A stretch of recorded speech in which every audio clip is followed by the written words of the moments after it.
Welcome to Dead Air Confessions. Late at night, when the streets are empty and the signal begins to fade, people start sharing the things they never say out loud. The strange call they received, the person they saw standing outside, the night they realized they were not alone. Tonight, you will hear stories from people who carried those memories for years.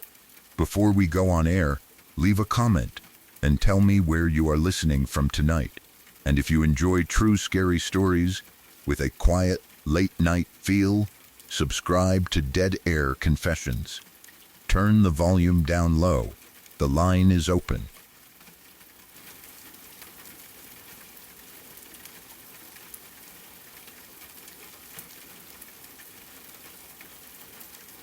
About 3 or 4 years ago, a few friends and I went into a wooded area directly behind our neighborhood. We had been there before. I think this was probably our third trip into those woods, so the place was not completely unfamiliar to us. We knew the paths closest to the houses and had already explored some of the easier areas. It was the kind of place teenagers or young adults naturally become curious about. From the neighborhood, the trees looked like an ordinary patch of woods. Once you entered, however, the houses and roads disappeared surprisingly quickly. The trees blocked the view behind us, and the normal sounds of the neighborhood became quieter. There may have been trails made by other people, animals, or children cutting through the area, but the farther we walked, the less maintained everything looked. There were 6 of us that day. Being in a group made us feel safe. None of us expected anything serious to happen. We were not investigating a ghost story or deliberately searching for something frightening. We were simply exploring the woods again and seeing how far we could go. On our earlier visits, we had stayed fairly close to the neighborhood. This time, we went deeper than usual. At first, the walk was normal. We talked, joked, and moved between the trees without paying much attention to every sound. Branches snapped beneath our shoes. Leaves shifted when someone stepped through them. Birds or squirrels occasionally moved somewhere above us. Those noises belonged in the woods. Nothing about them felt threatening. As we continued, the trees became thicker, and the ground may have become harder to follow. The farther we went, the more attention we had to give to where we were stepping. There is a strange point during any walk into the woods when you realize you can no longer see the place you started from. The neighborhood was still somewhere behind us, but it no longer felt close. That does not mean we were truly far away. We may have been only a short walk from the nearest backyard. But when trees surround you in every direction, distance becomes difficult to judge. At some point, we noticed something unusual on one of the trees. The best way I can describe it is that it looked like some kind of controls or arranged markings attached to or carved into the tree. I do not remember every detail clearly enough to say exactly what they were. They may have looked like buttons, switches, symbols, or part of some object fixed to the trunk. Whatever they were, they did not seem naturally formed. It looked as though someone had placed or created something there. That caught our attention, because it was not what we expected to find so far into the woods. It may have belonged to hunting equipment, a trail camera, a property marker, a child's project, or some old piece of machinery. At the time, we did not know. We were still looking at it when something happened. Only about 3 seconds after I noticed the tree, I saw a figure come out from near the bushes. It was tall. It was black, and it had a roughly human shape. The sight frightened me immediately. I did not have time to study it calmly. One moment, I was looking at the strange object or markings on the tree. The next, a tall, dark humanoid figure appeared near the brush. It seemed to come out of the bushes rather than simply being a shadow that had always been there. I remember the shape as upright, with the general proportions of a person. It was not close enough or visible long enough for me to identify a face, clothing, or any other clear detail. What I saw was mainly the outline: a tall black body, a head, arms or long shapes at its sides. Something standing where there had been only trees and bushes a moment earlier. My body reacted before I could decide what it was. The figure scared the hell out of me. I do not remember whether I shouted immediately or moved backward, but the group quickly became aware that something had frightened me. Out of the 6 of us, only one other friend said they saw the figure. The other 4 did not. That made the experience both more believable and more confusing. If I had been the only person to see it, I might have eventually convinced myself it was just a shadow. But one friend had looked in the same direction at the right moment and saw something too. At the same time, most of the group saw nothing. Whatever appeared had either been visible for only a second, remained partly hidden, or was not as obvious as it seemed to us. The figure did not approach the entire group. It did not speak. It did not chase us, at least not that we noticed.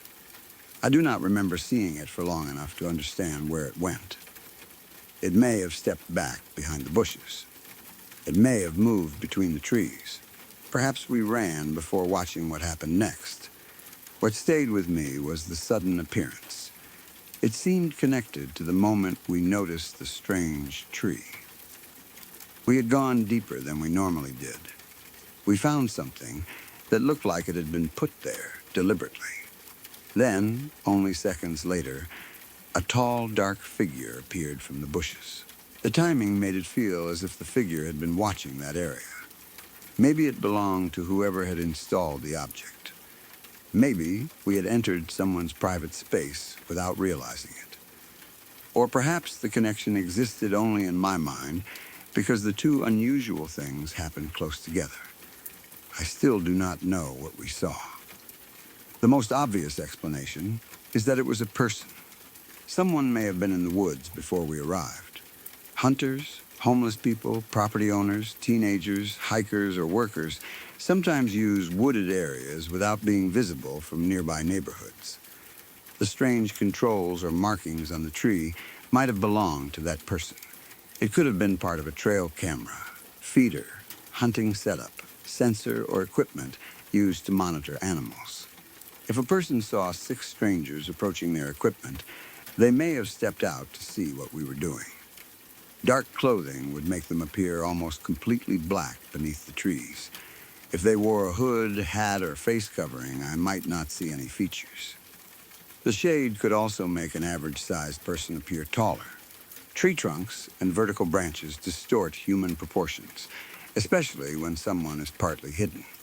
A person standing on raised ground or behind a bush could look much larger than they really were.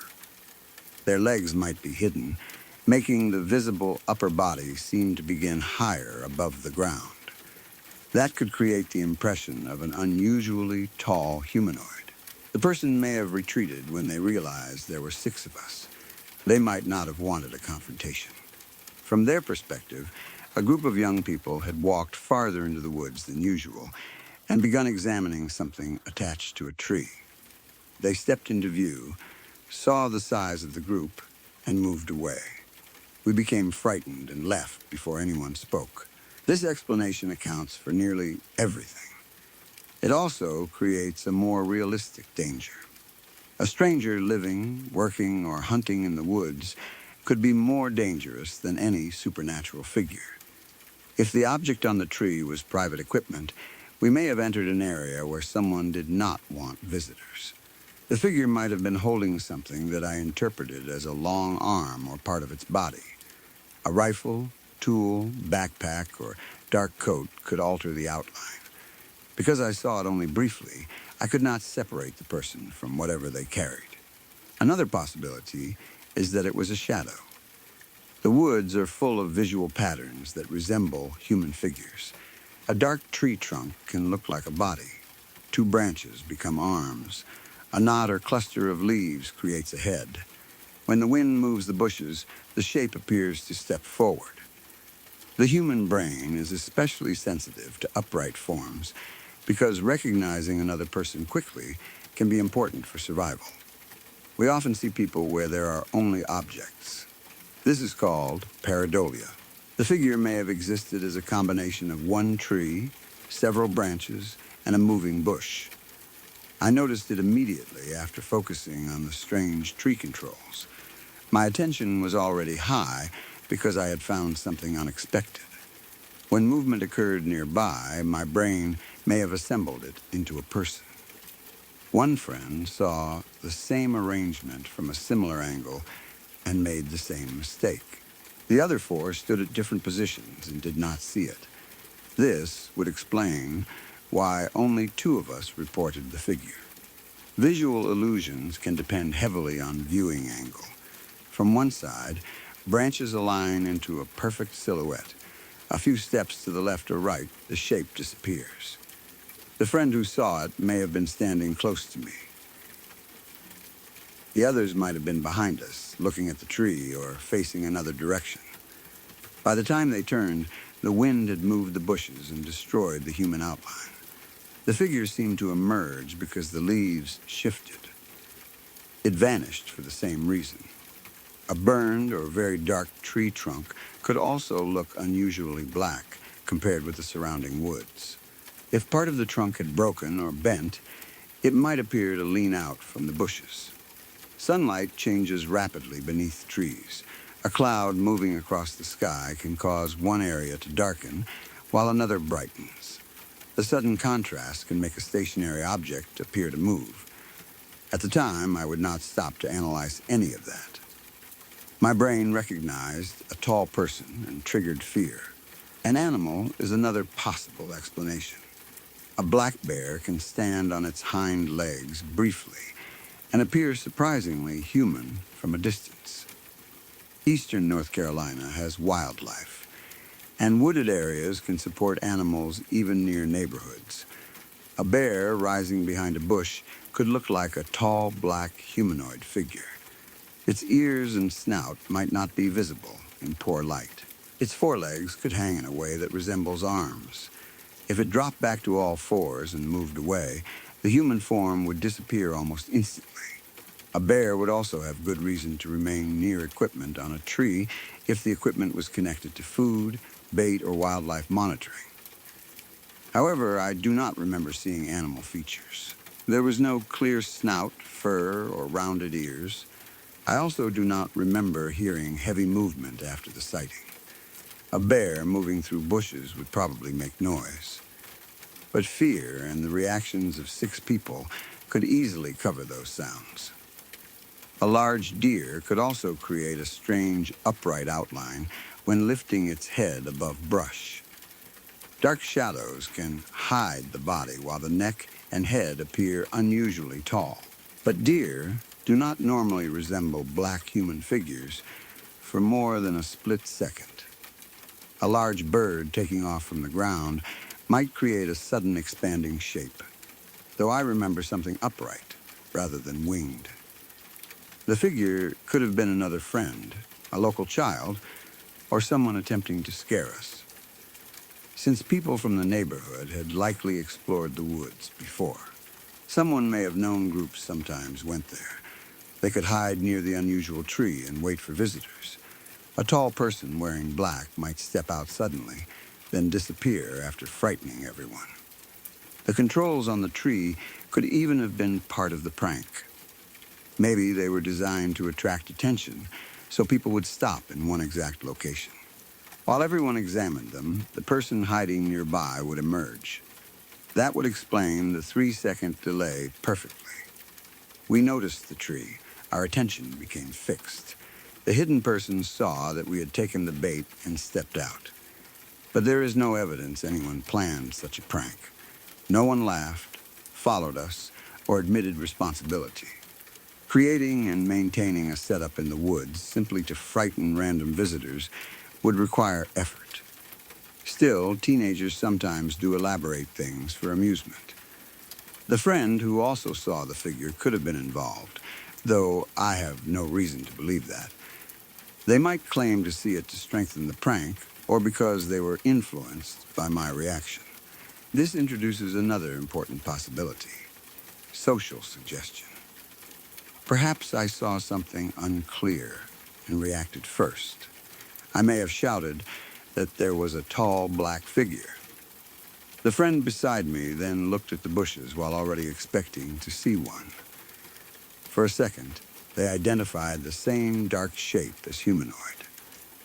Later, we remembered both of us seeing it independently. In reality, my fear might have influenced their perception. The other four friends either did not look quickly enough or did not interpret the shape the same way. That does not mean either of us lied. Perception can be shaped instantly by another person's words and reaction. If someone beside you suddenly points and says, "There's a man in the bushes," your brain begins searching for a man. Any vertical shadow becomes a candidate. The friend may have genuinely believed they saw the figure because the expectation was already present.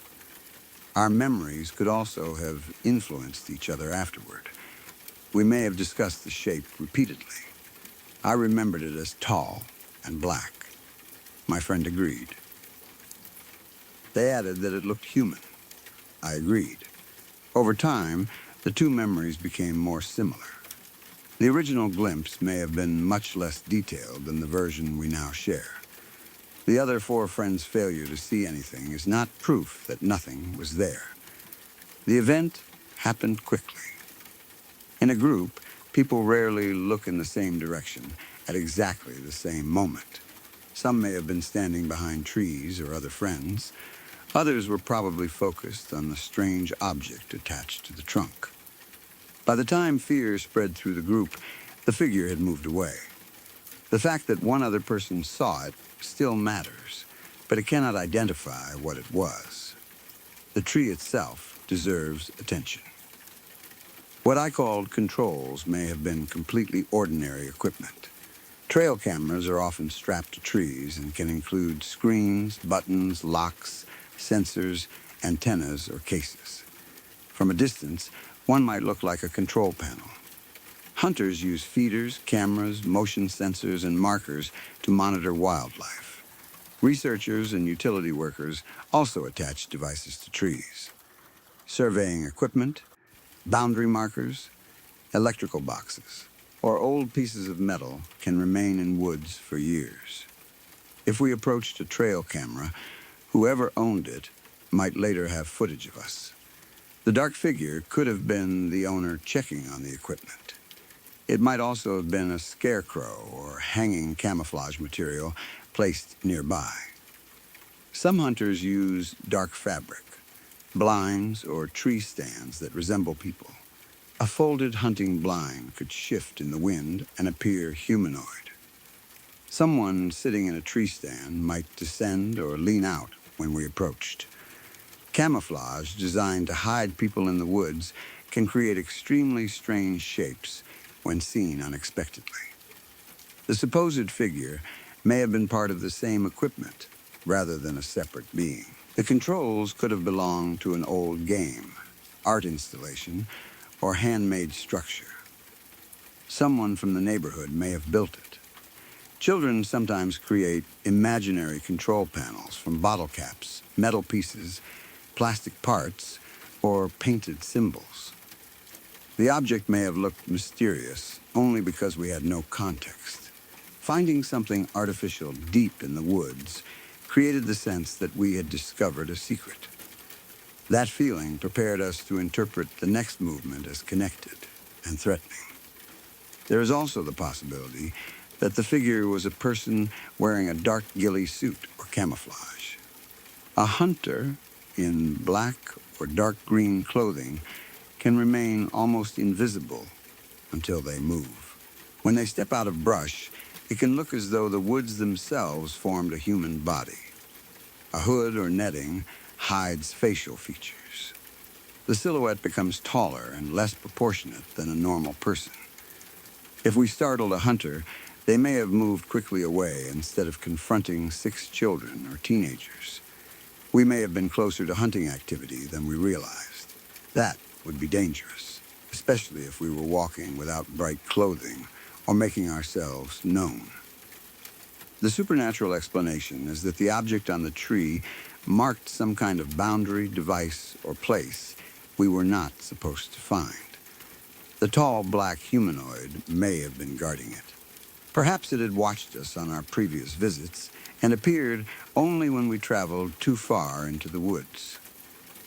It waited until we stopped near the tree, then stepped from the bushes to make us leave.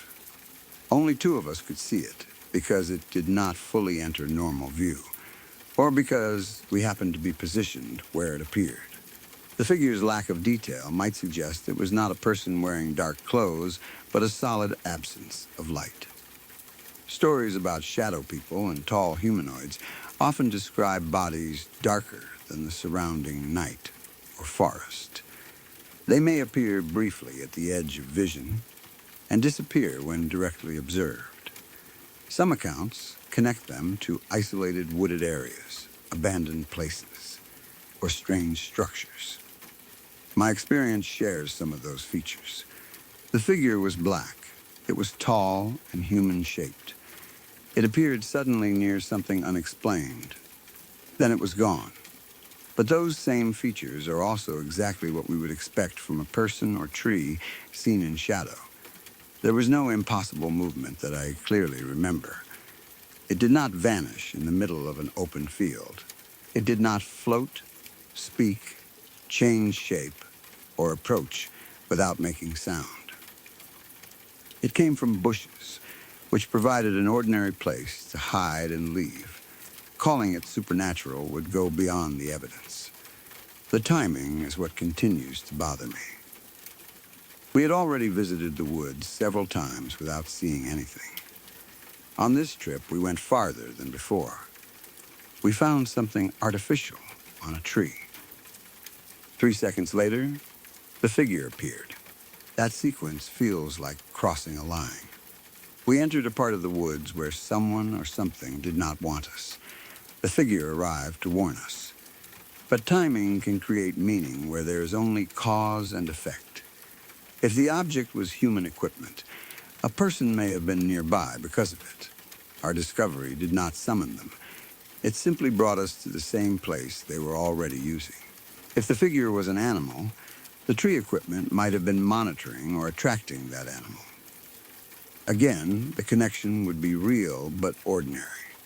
If the figure was a visual illusion, staring at the tree may have placed us at the exact angle where nearby branches formed a body. The 3 seconds were only the time it took for one of us to look away from the controls and notice the shape. The fact that there were 6 of us may also have increased our confidence and reduced caution. A smaller group might have turned around earlier. Because we felt protected by numbers, we continued farther. We assumed any problem could be handled. But 6 people can still enter dangerous situations. A territorial property owner, hunter, wild animal, hidden hole, or unstable structure could injure someone. The figure may have frightened us away from a real hazard. Even if it was only a stranger, leaving was the correct decision. I think the most likely explanation is that we saw a person in dark clothing, possibly connected to the equipment on the tree. They may have been a hunter, property owner, or someone spending time in the woods. The bushes and poor lighting hid their features and made them look taller.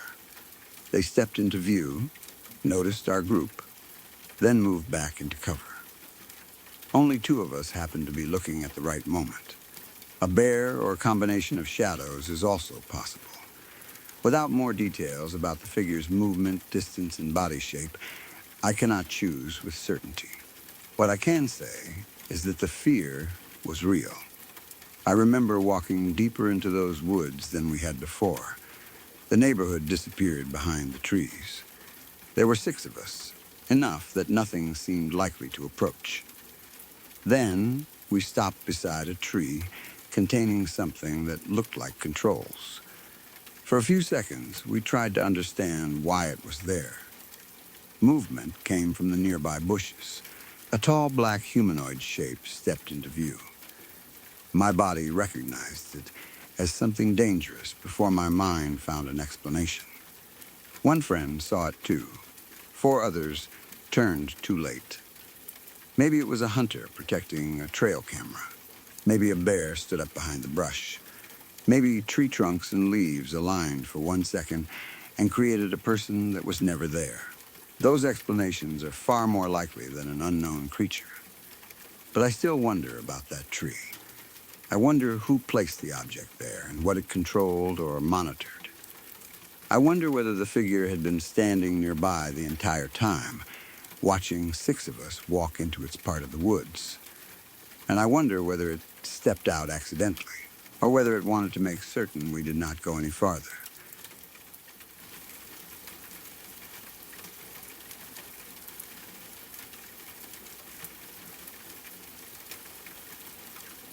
The strongest detail is that the figure copied your mother well enough to make you speak to it, but wore the wrong clothes and moved in a way your mother physically never would.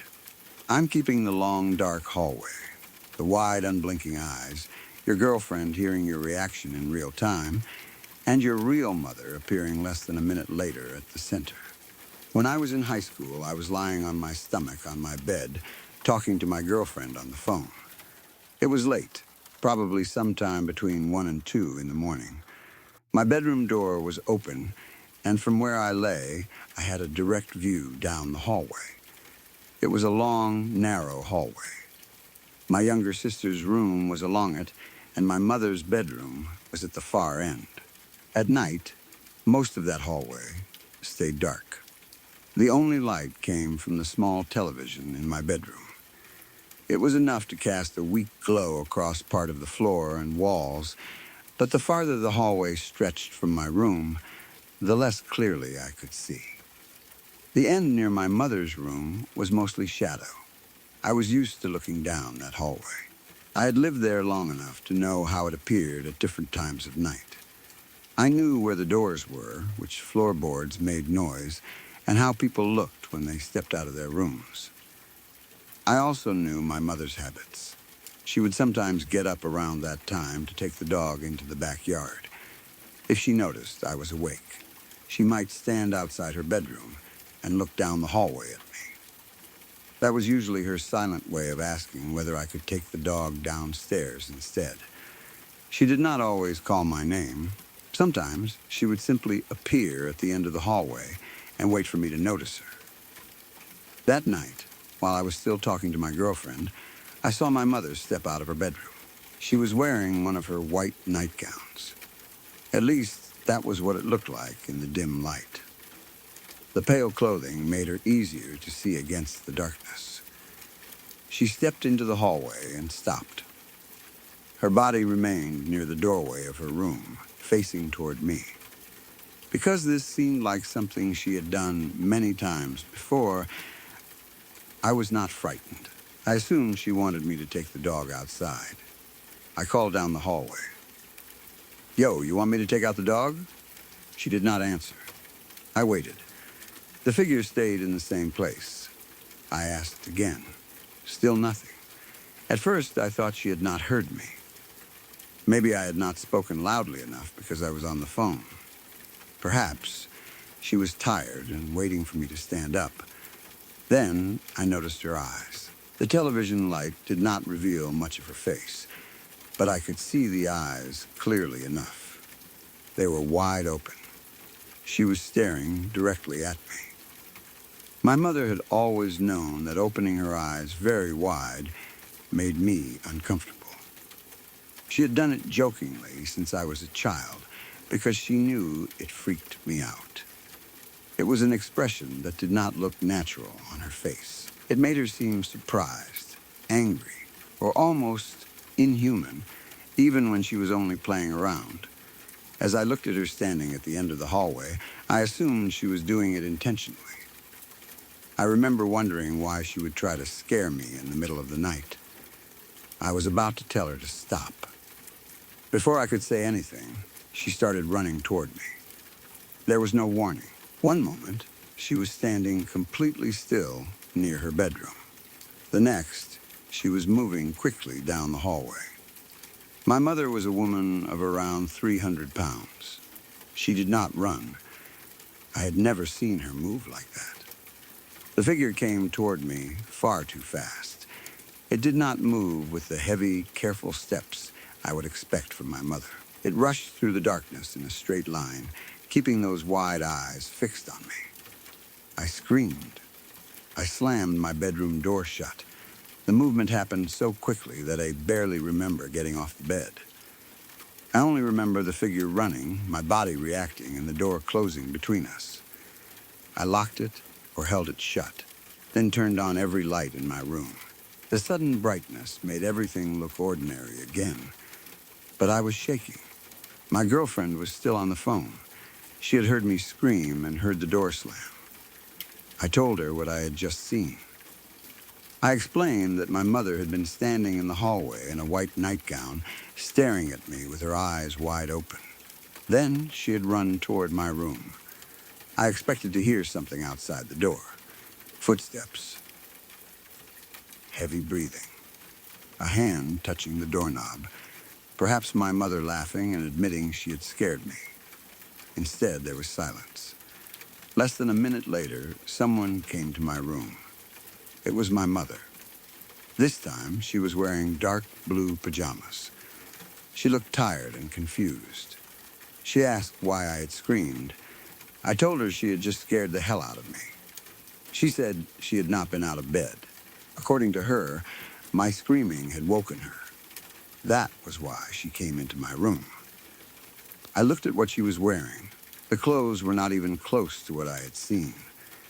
The figure in the hallway had appeared to be dressed in white. My mother was wearing dark blue. She had not had time to return to her room, change clothes, get back into bed, pretend to be asleep, then come to my room again. Less than a minute had passed. Even if she had been playing a prank, there was no reason for her to carry it that far.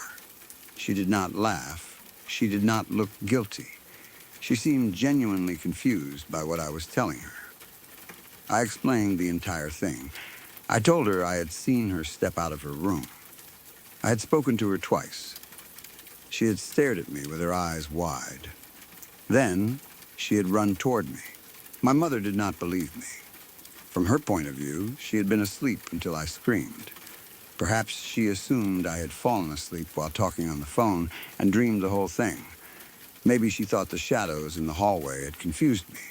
She had no memory of standing there, and she knew she had not changed clothes. There was no evidence that anyone else had been in the house. The hallway was empty when she came to check on me. Nothing followed her into the room. Nothing happened afterward. But I never forgot the eyes.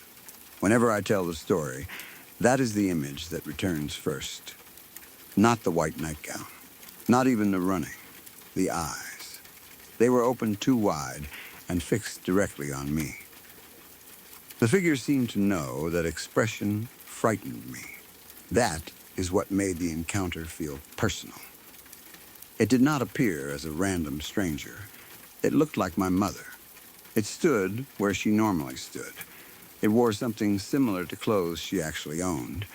It behaved in the exact way she would when she wanted me to take the dog outside. At first, everything about it was familiar. Only after I spoke to it did the details begin to feel wrong. The silence, the eyes, the running. The most likely explanation is that I briefly fell asleep or entered a dreamlike state while talking to my girlfriend. It was 1 or 2 in the morning. I was lying face down on my bed in a dark room, listening to someone speak through the phone. Even if I believed I was fully awake, I could have drifted off for a few seconds without noticing. People do not always recognize the moment they fall asleep. A person can continue holding a phone or hearing a conversation while entering a light dream. The real bedroom and hallway may remain part of the dream. In that case, I may have experienced a false awakening or a sleep-related hallucination. I saw the actual hallway, but my brain placed the image of my mother at the far end. Because she often stood there to ask about the dog, the image fit naturally. The dream used an ordinary routine. Then it changed that routine into something threatening. The silence and wide eyes may have developed as I became aware that something was wrong. The sudden run toward me may have been the moment the dream turned into a nightmare. My scream and movement could have fully awakened me. I slammed the door because I was physically acting in response to the dream. My girlfriend heard the reaction, which proves I screamed and moved, but it does not prove the figure was physically present. A false awakening can feel completely real. The person may believe they are awake in their own bedroom, see familiar people, and even make decisions. Only one impossible detail reveals that the experience was a dream. In my case, that detail was my mother running. The fact that my real mother appeared soon afterward in different clothes strongly supports a sleep-related explanation. My scream woke her. She came from her bedroom. I interpreted her arrival as a second version of the same person, but the first may never have existed. Another possibility is a hypnagogic hallucination. These occur while someone is falling asleep. Unlike a normal dream, the person may still be aware of the room and able to move. Visual images can appear in real spaces. A shadow becomes a person. A familiar face appears in a doorway. The hallucination may move, speak, or approach.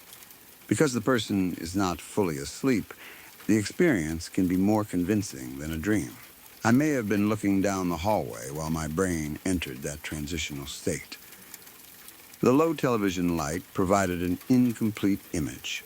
My mind supplied my mother's body and clothing. When I called to her and received no response, anxiety increased. The hallucination became more disturbing. Then, it rushed toward me.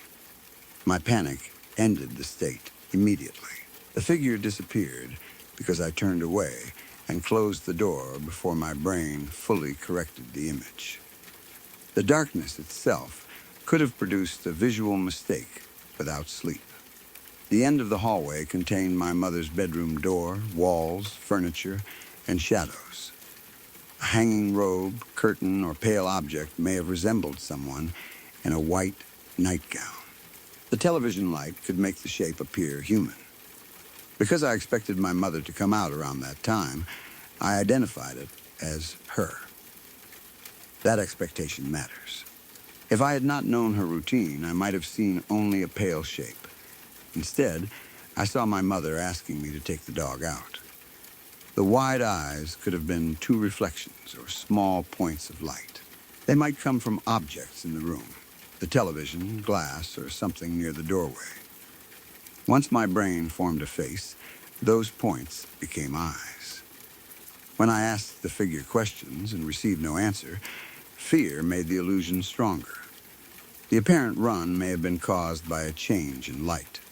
The television image could suddenly brighten or darken, causing shadows to expand down the hallway. A person or pet could move elsewhere in the house and alter the light.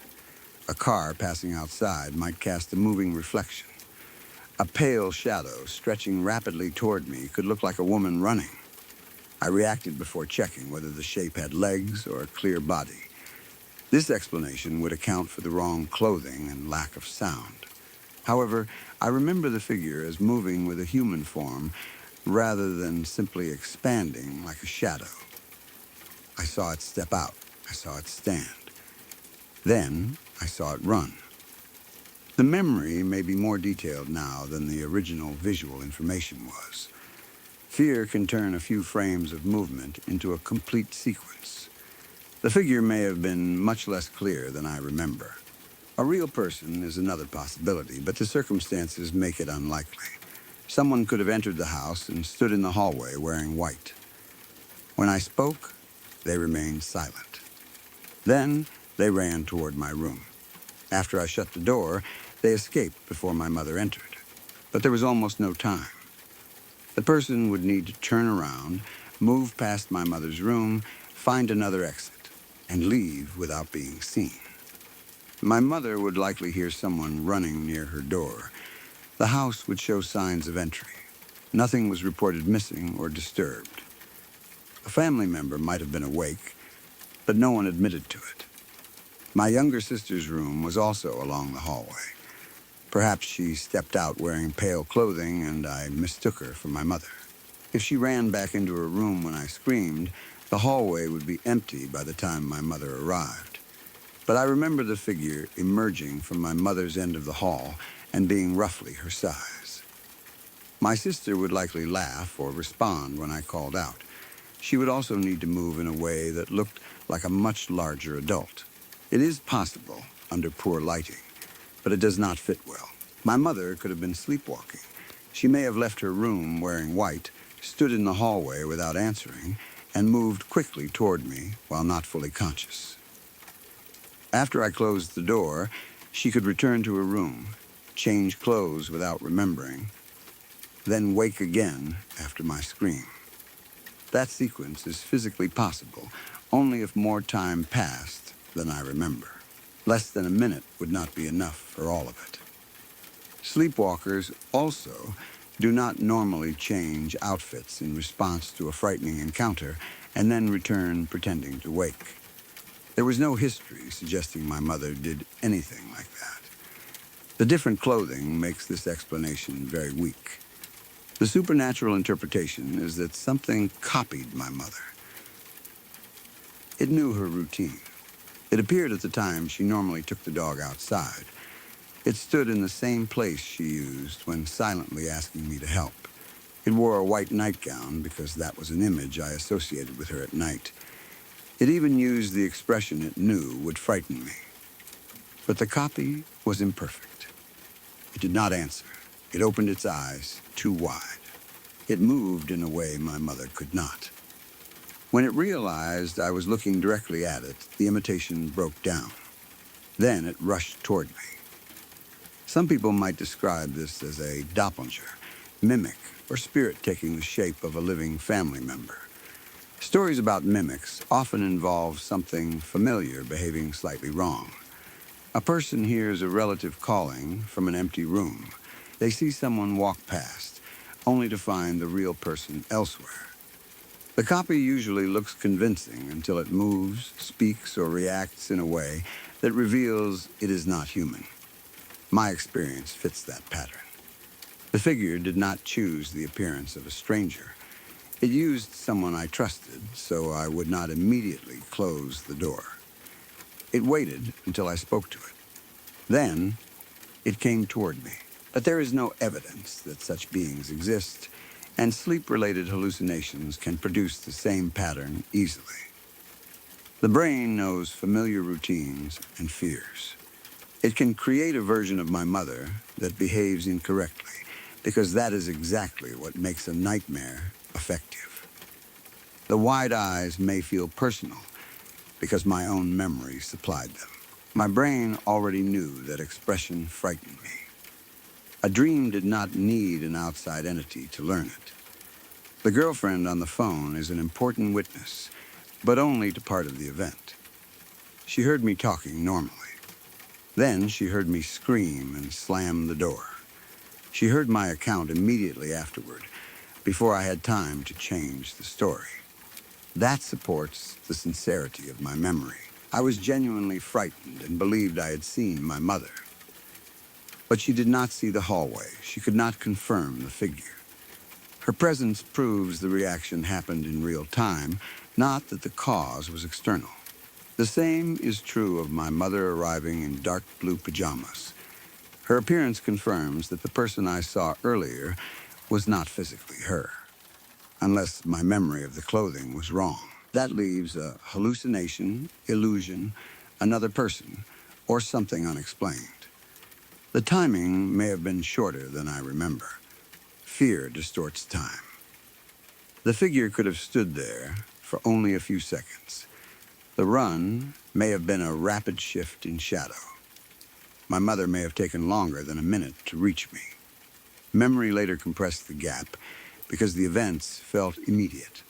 Even with extra time, however, the real mother's arrival remains the strongest evidence against the prank.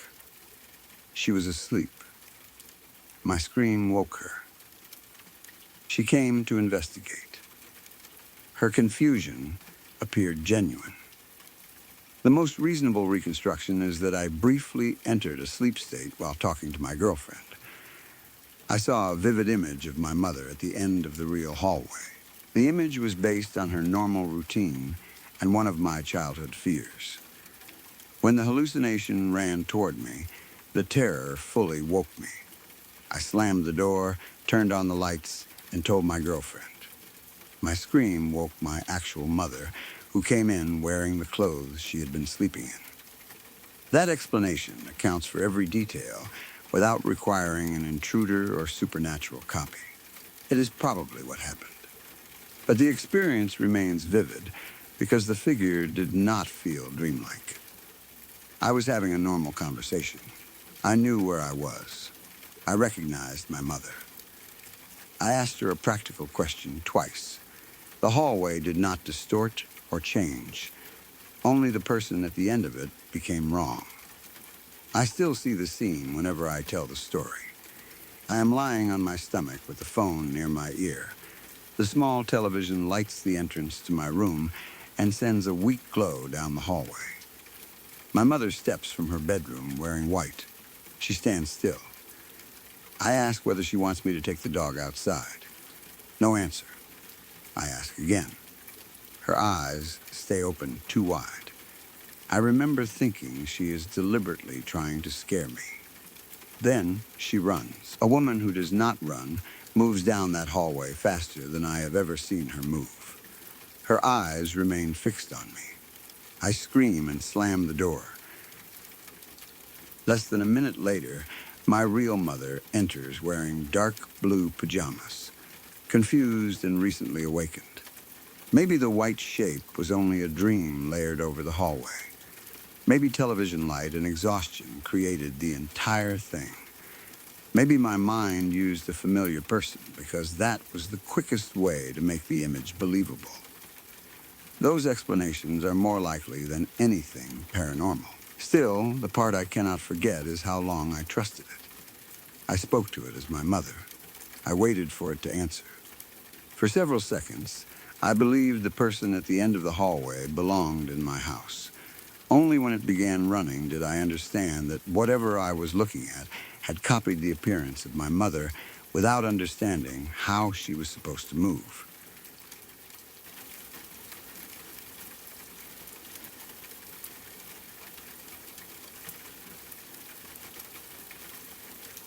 The strongest detail is that when you finally broke free of the paralysis, the nightmare did not fully disappear. The window was physically closed on your blanket exactly where the shadow figure had seemed to pull it. I'm keeping that overlap between dream and waking reality, the repeated shadow man visits, and the uncertainty between sleep paralysis, a false awakening, accidental movement, and something more unsettling at the center. When I was about 7 years old, I began having sleep paralysis nightmares involving a shadow figure. They did not stop completely when I grew older. I still experience them occasionally, although they happen much less often now. The figure was usually similar each time.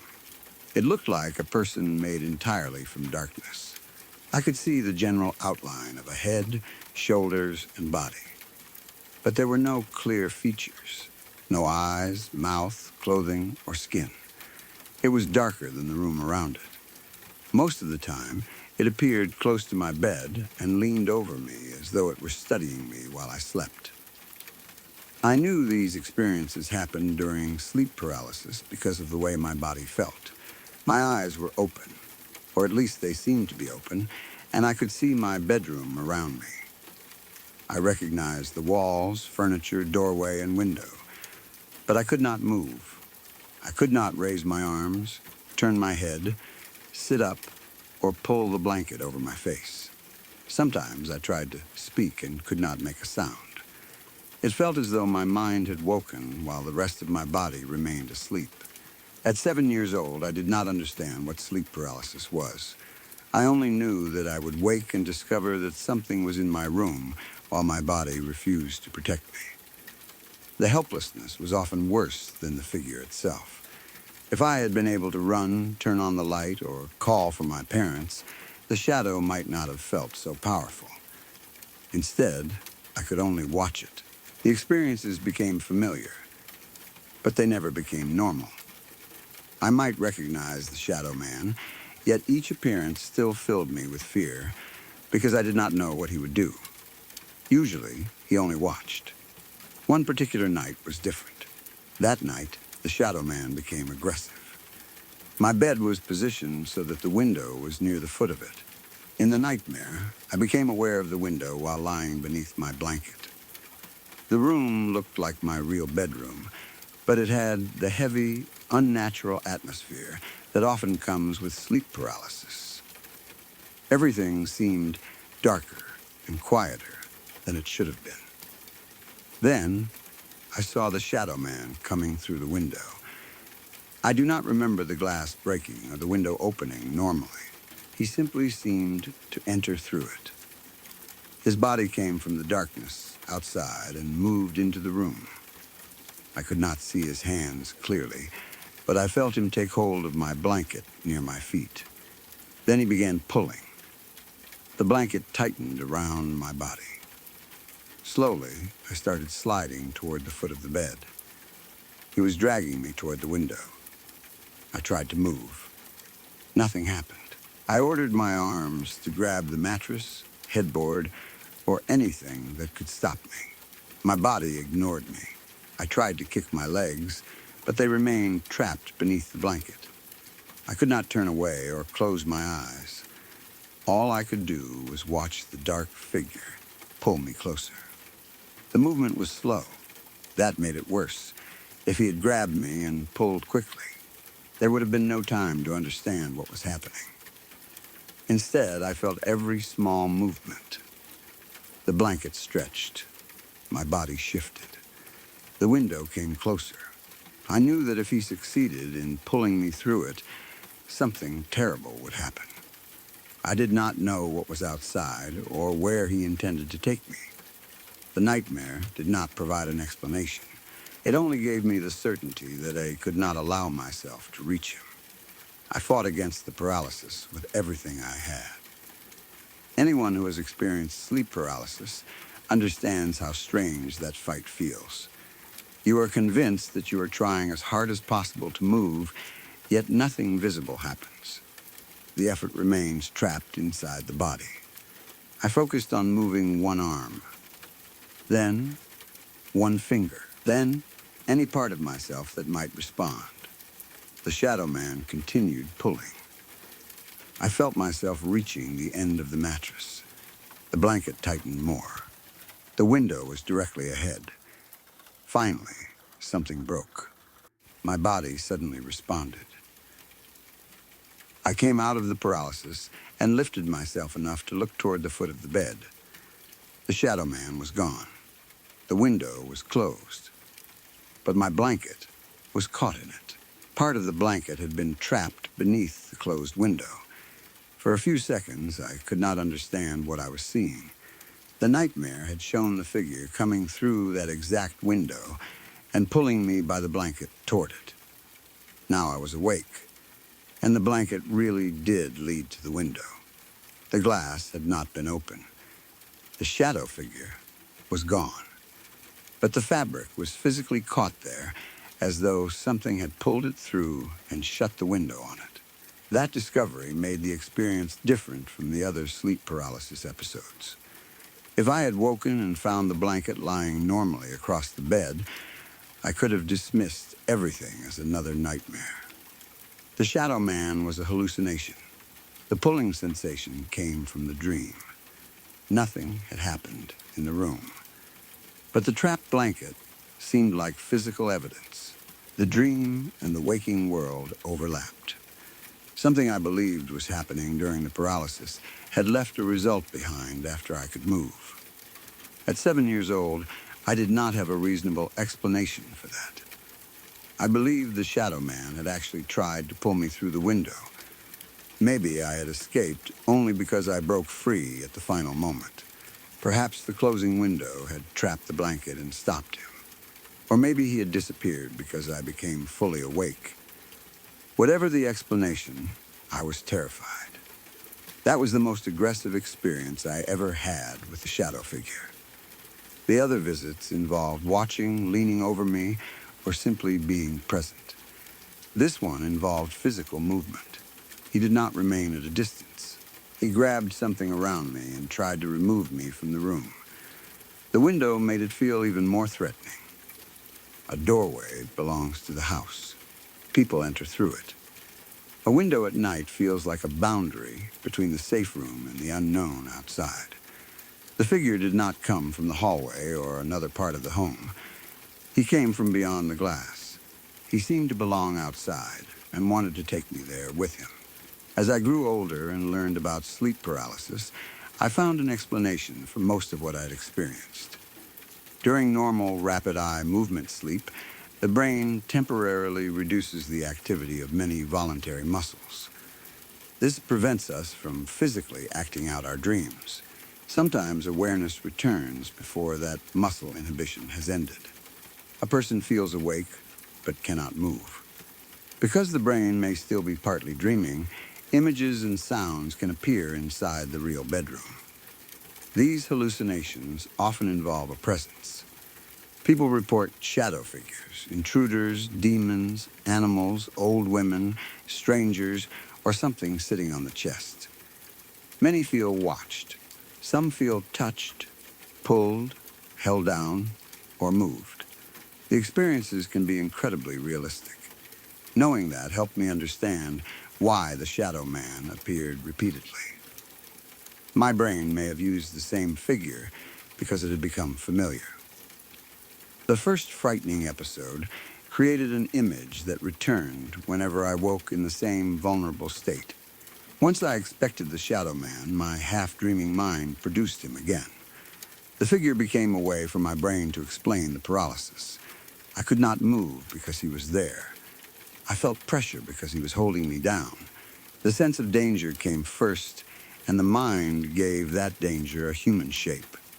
The pulling sensation also has a reasonable sleep-related explanation.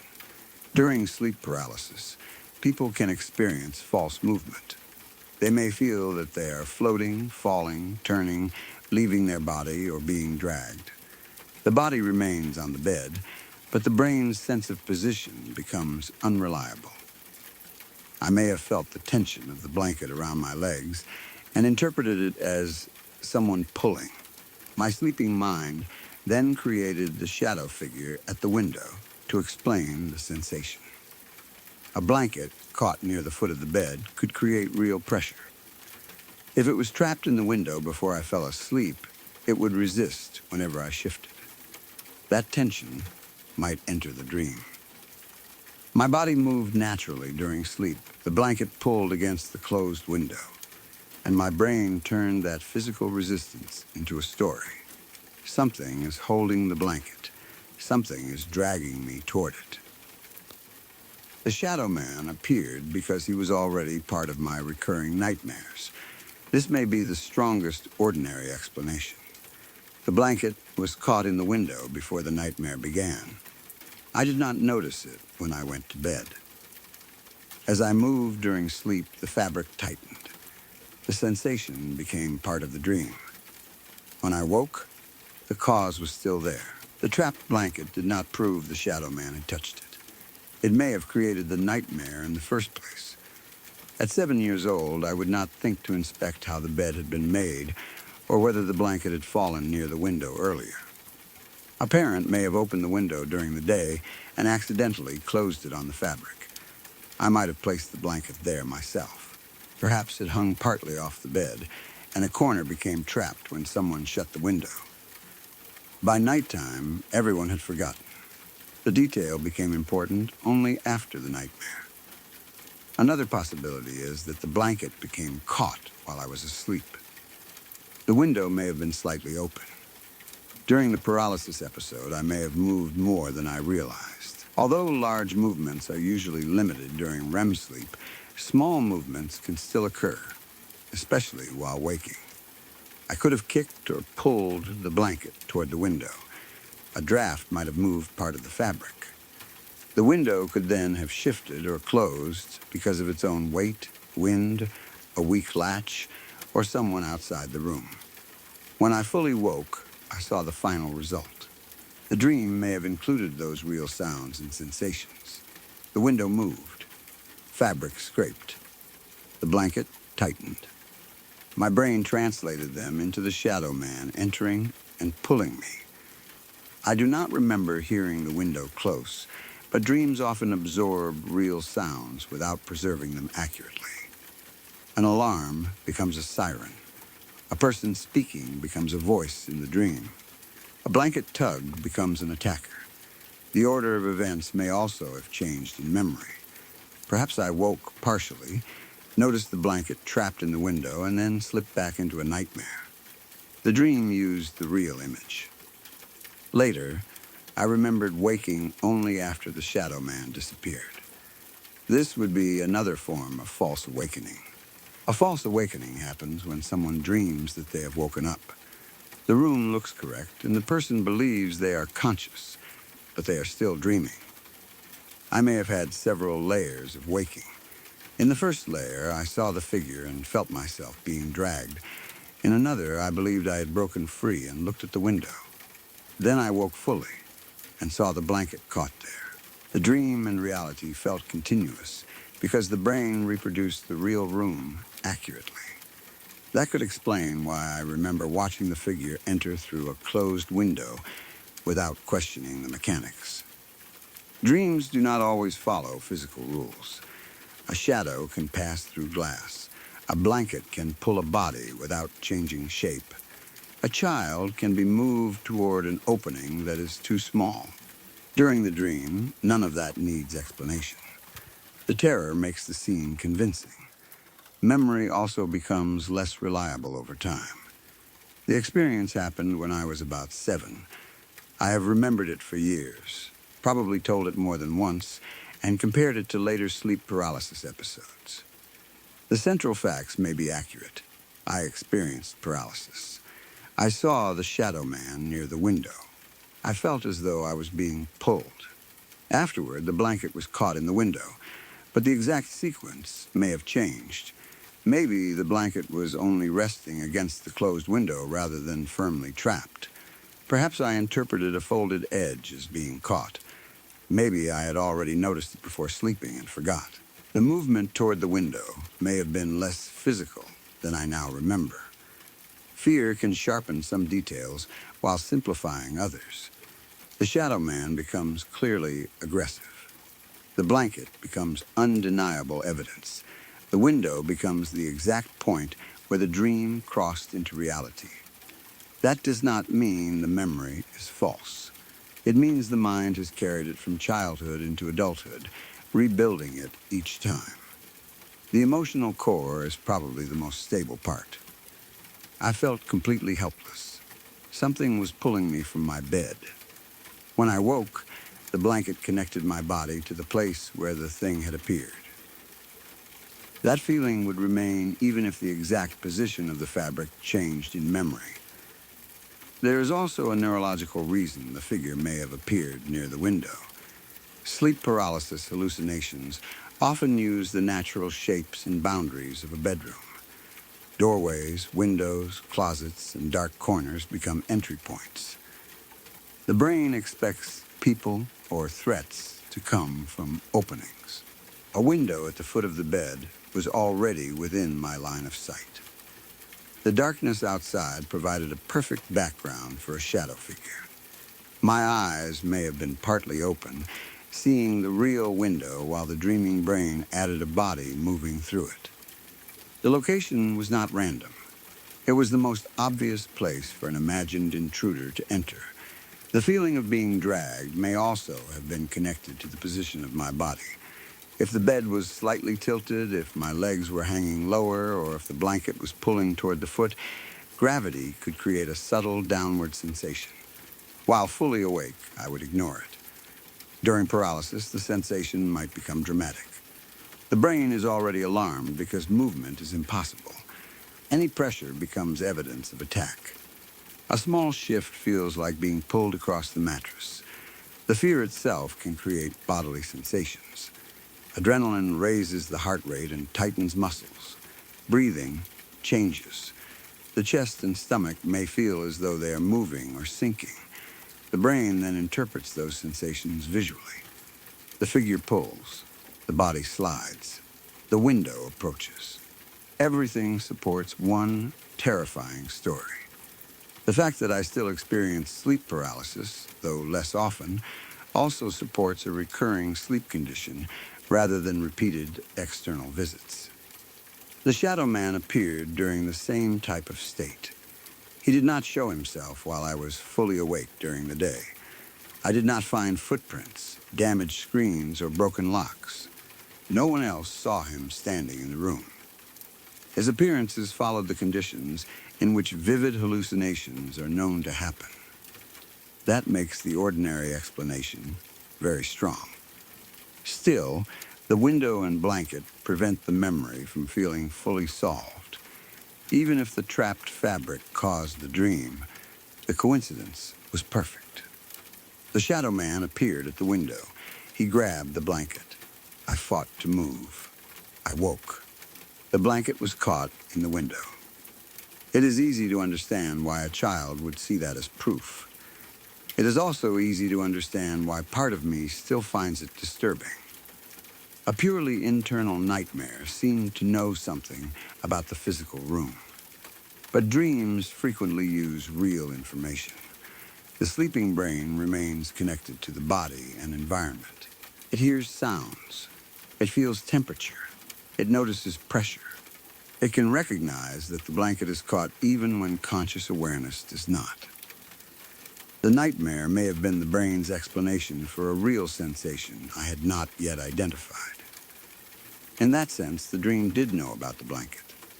Not because a supernatural figure touched it, but because my body was already feeling the pull. The supernatural explanation is that the shadow man was real in some form. He had visited many times before, usually only watching. That night, he became more active. He entered through the window and tried to pull me toward him. The paralysis was not a sleep disorder, but something he caused to prevent me from resisting. When I finally broke free, he disappeared, but the blanket remained caught as evidence of the attempt. This explanation matches the experience exactly as I felt it. It also gives the repeated figure one identity and intention. But it requires believing that an entity could enter a locked room, physically affect fabric, paralyze a child, and vanish without disturbing anything else. There is no independent evidence for that. The trapped blanket has several simple explanations. The repeated sleep context has a well-understood medical explanation. For those reasons, I believe sleep paralysis is far more likely. I would not claim the shadow man was a literal being. But I also understand why people who experience sleep paralysis often describe the figures as visitors. The hallucinations do not feel like imagination. They appear inside the real room. They seem aware. They behave in ways that react to the dreamer's fear. The person can study them while unable to move. That creates a kind of certainty ordinary dreams rarely produce. When I remember the shadow man, I do not picture something vague. I remember him as an intruder with a location and purpose. He came through the window. He took hold of the blanket. He wanted me outside. Even now, the idea of being dragged through a window reaches something basic in me. A bed is supposed to be the safest place in a child's room. The blanket is supposed to provide protection. In the nightmare, the blanket became the thing that allowed him to move me. Hiding beneath it would not help, because he already had hold of it. The window, which should have separated the room from the night, became an opening. Every layer of safety was reversed. The only protection left was my ability to wake. That took what felt like an enormous amount of effort. I fought my own body until one part finally moved. Then, the entire scene collapsed. That moment may explain why the experience became the scariest of all the Shadow Man visits. I did not simply wait for it to end. I felt that I escaped. The body's return of movement felt like winning a physical struggle. When I woke and saw the trapped blanket, it looked as though the struggle had happened outside my mind, too. I do not know whether I told anyone immediately. Children often have difficulty explaining sleep paralysis to adults. Saying that a shadow man came through the window and tried to drag me away would sound like an ordinary nightmare. An adult might comfort me, check the room, and say nothing was there. They would be correct. But they might not understand how awake I had felt, or how clearly I had seen everything. They might not understand why the blanket mattered. The experience could be dismissed in a few words, even though it remained with me for years.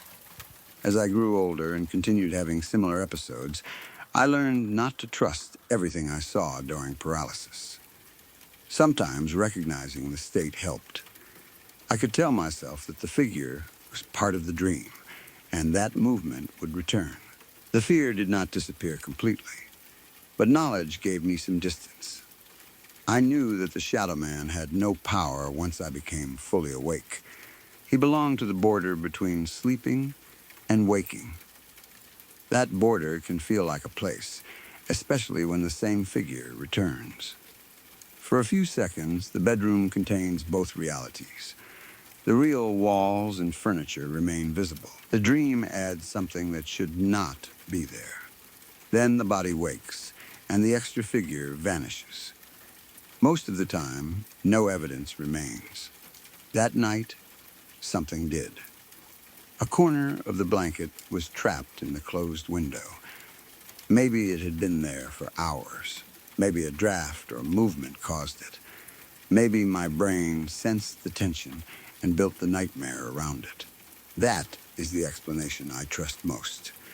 It is logical, physical, and consistent with sleep paralysis.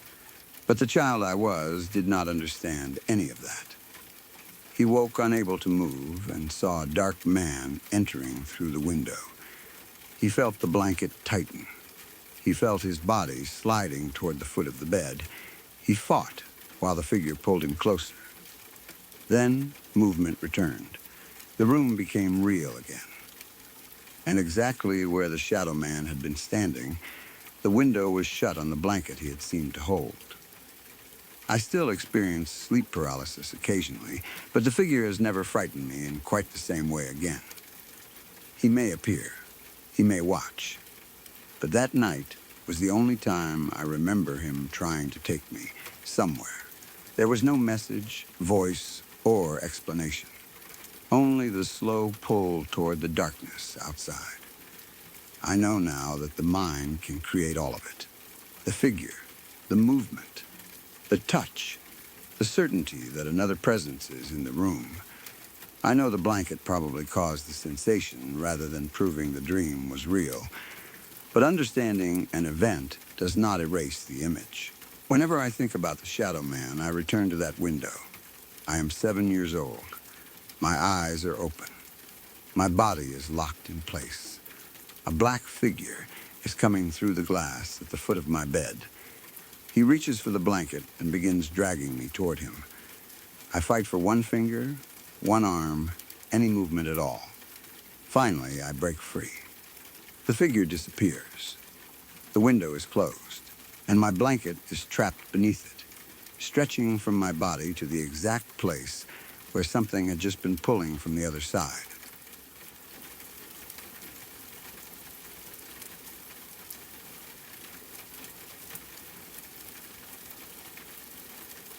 We will get back to the next confession in a moment.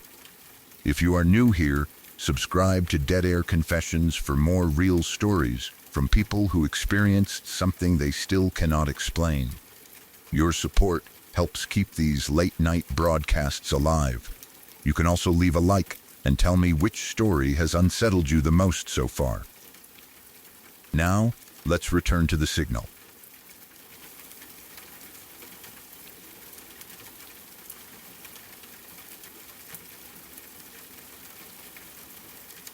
The strongest detail is that the figure appeared twice years apart in nearly identical places beneath concrete overpasses, with the same unnatural proportions and arms hanging close to its knees. I'm keeping the shared first sighting, the high-pitched sound, the alcohol as a possible factor, and the later sober encounter that made it harder to dismiss at the center. The first time I saw it, I was with a group of friends on the train tracks in my hometown. We had been drinking a few beers and hanging around there as the afternoon faded into evening. It was the kind of place teenagers or young adults went when they wanted privacy and did not have anywhere better to be. The tracks stretched through quieter parts of town, passing beneath roads and through concrete underpasses, where the sound of footsteps and voices echoed. Nothing strange had happened earlier that day. We were laughing, talking, and slowly making our way toward one of my friend's houses. His place was farther down the tracks, so walking along them was the quickest route.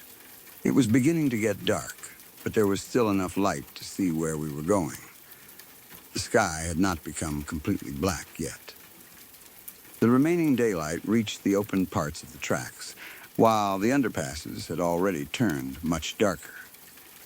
We had just walked through the last underpass when we heard a noise behind us. It was extremely high-pitched. I do not mean the normal squeal of train brakes or metal rubbing against metal. There was no train nearby, and the sound seemed to come directly from the underpass we had just left. It was sharp enough to stop us. All of us turned toward it. The sound had caught everyone's attention at the same time, which is important because none of us had to point anything out to the others. We were already looking in the same direction. The underpass was mostly dark, but a small amount of fading daylight reached the center. That weak light was just enough to reveal a shape standing inside. It was tall. From where we stood, it looked somewhere between 6 and 8 feet in height. It was completely black. Not dark clothing on a person. Not a silhouette where I could still recognize a jacket, trousers, hair, or a face. The entire figure appeared to be one solid area of darkness. Its proportions did not look human either. The arms were much too long. They hung close to its knees, giving the body a stretched, unnatural shape. For 1 second, it stood in the center of the underpass. All of us saw it. Then, it was gone. It did not run. It did not step to the side. It did not move deeper into the tunnel where the darkness could hide it. We did not look away, blink for a long time, or turn to one another before looking back. The figure was simply there, and then it was not. That sudden disappearance was what frightened me most. A person could have been standing in the tunnel. Someone wearing dark clothes might have been difficult to see, but a person would need time to move. Even if they jumped behind a pillar or pressed against the wall, we should have noticed some motion. Instead, the space where the figure had been became empty instantly. For a moment, none of us knew what to say. We had been drinking, but we were not unconscious or completely out of control. We were able to walk, talk normally, and understand what was happening around us.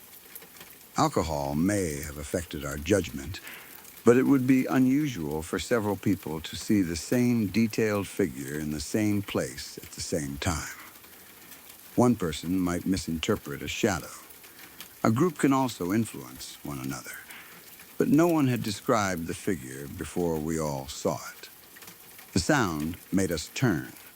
The shape was already there. Then, it vanished.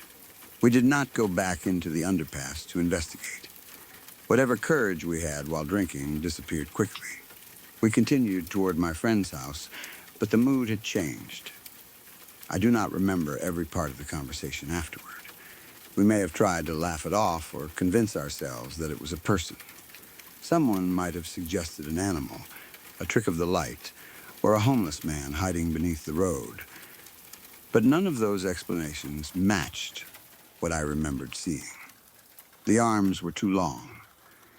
The body was too dark. There was no visible movement when it disappeared. The most reasonable explanation was still that we had seen an ordinary person or object in difficult lighting. The fading daylight could have created a strong silhouette. Someone standing inside the tunnel would appear black because the brighter sky behind them prevented our eyes from seeing detail. Backlighting can erase facial features and clothing, turning a normal person into a featureless shape. The apparent height might also have been wrong. Without a nearby object for scale, a person farther inside the tunnel could look much taller than they were. The long arms may have been caused by a coat, bag, piece of fabric, or shadow extending below the hands. If the person moved sideways into a darker area at the exact moment our eyes adjusted, it might seem as if they disappeared instantly. The tunnel itself could also distort sound and distance. The high-pitched noise may have come from metal expanding, a bicycle brake, an animal, machinery, or something on the road above us. Concrete underpasses create strange echoes. A sound from far away can seem close and directional. The noise may have frightened us before we saw the figure, making our minds more likely to interpret an unclear shape as threatening. Alcohol probably made that process stronger. Even a few beers can reduce visual accuracy in low light, slow the eye's adjustment, and make people more suggestible. Once one of us reacted, the others may have interpreted the same shadow in the same way. Group perception is not completely independent. People follow one another's gaze and emotional reactions quickly, often without speaking. Perhaps one friend stiffened or stepped back. The rest of us noticed and became frightened. A dark stain, hanging object, person, or irregular shadow became a tall figure because that interpretation fit the moment. Then, when the light changed or our viewing angle shifted, the shape vanished. That explanation is plausible. For years, I tried to accept something like it. We had been drinking. It was getting dark. We were standing near an underpass where shadows, echoes, and strange shapes were normal. We were young and probably more willing to scare ourselves. If that had been the only time I saw the figure, I might eventually have dismissed it as a shared mistake. But years later, while I was in college, I saw it again. This time, I was alone. I was walking home at night beneath a highway overpass. The location was not the same, but it felt similar. Concrete overhead, deep shadow beneath the road, artificial light reaching only parts of the area, a dark space where distance and shape were difficult to judge. I was walking normally when I noticed something beneath the overpass. The moment I saw it, I recognized the same body shape, a very tall, pitch-black figure, arms hanging almost to its knees, no visible face, no clothing. Nothing about it looked like a normal person. The recognition was immediate. I did not stay to study it. I ran. I sprinted the rest of the way home without looking back. That second sighting changed everything for me. The first experience had several witnesses, but alcohol and group fear could explain it. The second happened years later in a different place. I was older. I was not standing beside the same friends, repeating an old story, or looking for the figure. It appeared beneath another overpass, in the kind of dark enclosed space where I had first seen it. That similarity made it feel as though the figure had not been a random shadow. It felt like the same thing.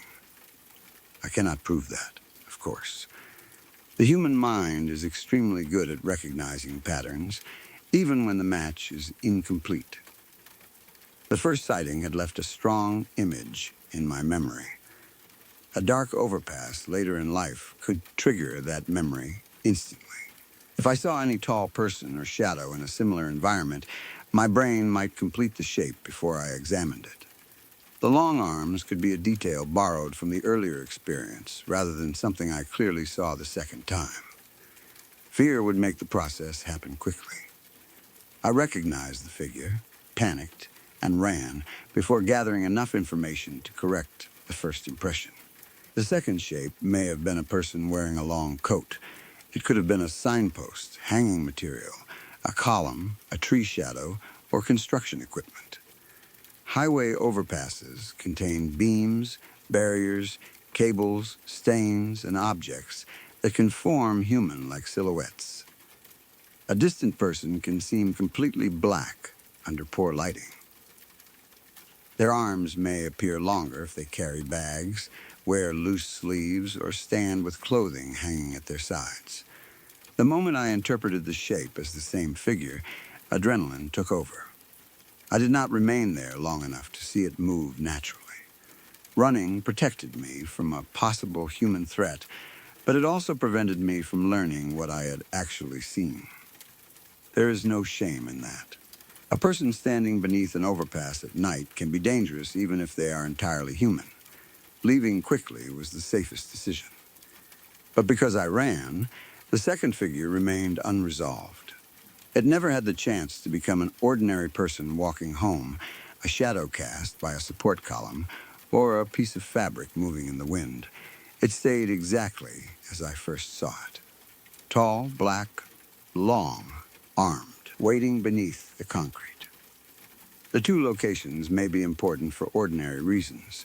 Underpasses and overpasses create some of the worst conditions for accurate vision. Bright lights may exist on either side while the center remains dark. The eyes constantly adjust between illumination levels. A person standing in shadow becomes a silhouette. Vertical columns and horizontal beams create strong geometric lines that can suggest bodies. Moving vehicles above produce changing shadows. Headlights from distant cars sweep through the space and make objects appear or disappear. Someone visible for 1 second can become invisible when the light source changes. That could explain the first figure's sudden disappearance. A car passed on the road above, briefly projecting enough light into the underpass for us to see a person or object. When the car changed position, the light vanished. The figure did not disappear. The illumination did. We may not have noticed the vehicle because the high-pitched noise and silhouette held our attention. The second sighting could involve the same effect. A person or structure became visible when headlights reached it, then appeared completely black again. The repeated setting does not necessarily mean the same entity preferred overpasses. It may mean those environments repeatedly create the same illusion. The high-pitched noise from the first experience could also have had an animal source. Foxes, rabbits, bats, birds, raccoons, and other animals can make sounds far stranger than most people expect. Some screams and calls are so high and human-like that they are difficult to identify. An animal may have been inside or near the underpass. When it made the sound, we turned and saw a large shadow that was unrelated, or the figure itself may have been an animal positioned in a misleading way. A deer standing on its hind legs for a moment can look surprisingly tall. A large bird extending its wings could create long shapes. A person carrying something might seem non-human from a distance. But the figure I remember had a clear, upright body. The arms hung downward. It did not resemble a four-legged animal or bird. That does not make an animal impossible, but it is not the strongest match. A prank is another possibility. Someone may have known people drank or walked along those tracks and decided to scare them. A tall person dressed in black could stand inside the underpass, activate a whistle or electronic sound, then hide quickly. The long arms might come from costume extensions. A hidden opening, ladder, or side path could allow them to disappear. That would explain the first event, but not the second years later, unless the later figure was unrelated. The two sightings may have been separate ordinary events connected only by memory. That is probably more likely than one being following me through different periods of my life. The first could have been a prank, person, or shadow. The second could have been another person beneath a highway.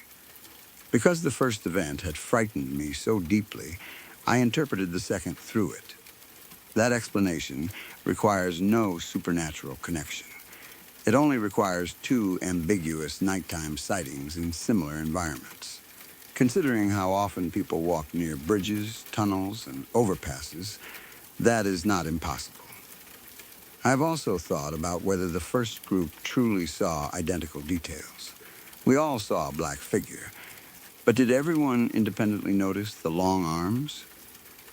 I no longer remember whether someone said its arms were near its knees before the rest agreed. One person's description can reshape the group's memory quickly. After the event, we probably discussed it repeatedly. Each retelling could make the figure taller and the arms longer. What began as a tall silhouette became a 6 to 8 foot creature. A dark coat became pitch black skin or shadow. A quick movement into darkness became instant disappearance. Nobody was lying. Shared stories become more consistent over time because people borrow details from one another.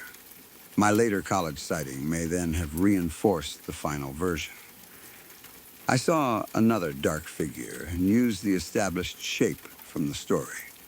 The memory became circular. The first sighting defined the second. The second made the first feel more accurate.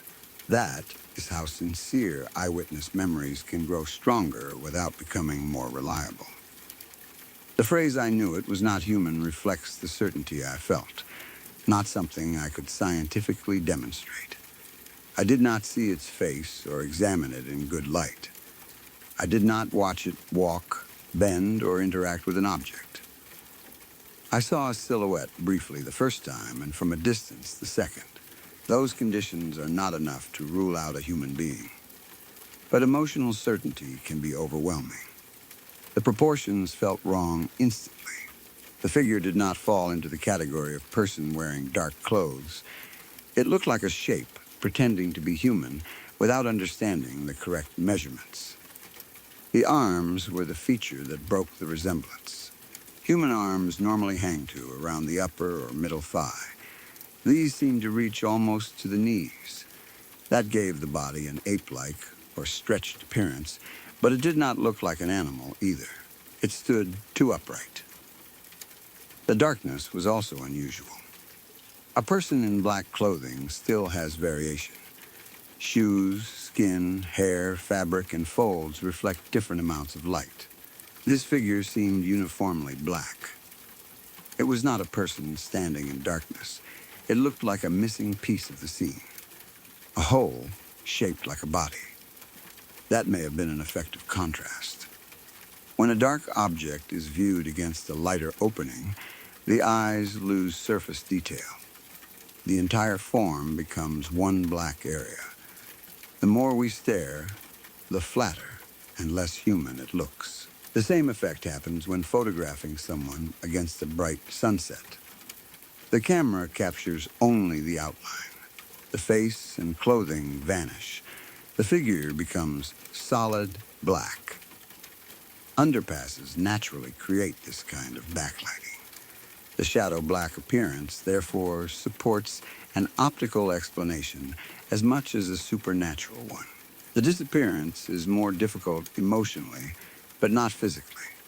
Human vision contains blind spots and moments of reduced awareness. Blinking feels continuous because the brain fills the gaps. People can move surprisingly far during a blink, especially when the observer is frightened and not tracking them carefully. A figure could step behind a support, crouch, or enter deeper shadow in less than a second. Our memory would preserve only there and gone. The movement between those states may never be stored. The high-pitched sound could also have caused us to flinch or blink at the same moment. When our eyes returned, the figure had moved. The second time, I may not have watched long enough to see any disappearance. I saw the shape and ran. That encounter confirms only that I perceived a similar silhouette, not that the same impossible behavior occurred again. Still, The fact that I saw it in another overpass setting has always bothered me. It felt less like a random creature in the wilderness and more like something connected to those structures. Maybe the concrete darkness and echo created the conditions for seeing it. Or maybe, in the supernatural interpretation, those spaces were where it stayed. Underpasses are transitional places. They are not destinations. People move through them. They sit between lit areas, beneath roads where others pass without seeing what is below. They are sheltered from weather and hidden from casual view. If something wanted to watch people without being noticed, such locations would make sense. The first figure appeared only after we had passed through the tunnel. It stood behind us, as though it had waited until we were outside before revealing itself. Years later, another stood beneath a highway while I walked home alone. Perhaps it was not following me specifically. Maybe I had entered the same type of territory twice. That idea frightens me, but there is no evidence for it beyond the repeated environment. The supernatural explanation would be that the figure was some kind of shadow entity. It could appear briefly, produce or accompany a high-frequency sound, and vanish without physical movement. The long arms and unusual height would represent its true form rather than a visual distortion. Seeing it years later might suggest that, once noticed, it remained connected to me, or that similar beings occupy dark structures. Many people report tall shadow figures, but those stories vary widely and do not establish one real type of entity. Humans naturally perceive vague upright shapes as people, because detecting another human quickly is important for survival. Dark figures are therefore among the most common ambiguous sightings. The similarity between reports may come from shared perception rather than shared creatures. I cannot prove the figure was paranormal. I did not photograph it. There were no tracks, physical effects, or continued activity.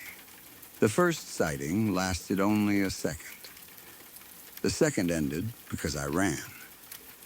There is too little evidence for a definite conclusion. What I do have is the memory of being with friends who reacted to the same thing. That keeps me from dismissing the first event as a private hallucination. Alcohol does not normally cause a group to hallucinate the same detailed figure. Something external was probably there. It may have been a person, object, animal, or projected shadow, but we all saw a shape. Likewise, the second sighting was not necessarily imaginary. There may have been another real person under the highway. The unknown part is not whether there was a stimulus. It is whether either stimulus was what it appeared to be. The most likely explanation is that the first figure was a person or large object briefly revealed by changing light inside the underpass. The high-pitched sound startled us. Darkness distorted its proportions, and alcohol made our perception less reliable. The shape vanished when it moved behind a support or the light changed. Years later, another dark silhouette beneath a highway activated the old memory. I recognized the same long-armed figure before examining it carefully and ran. Two ordinary events became linked through fear.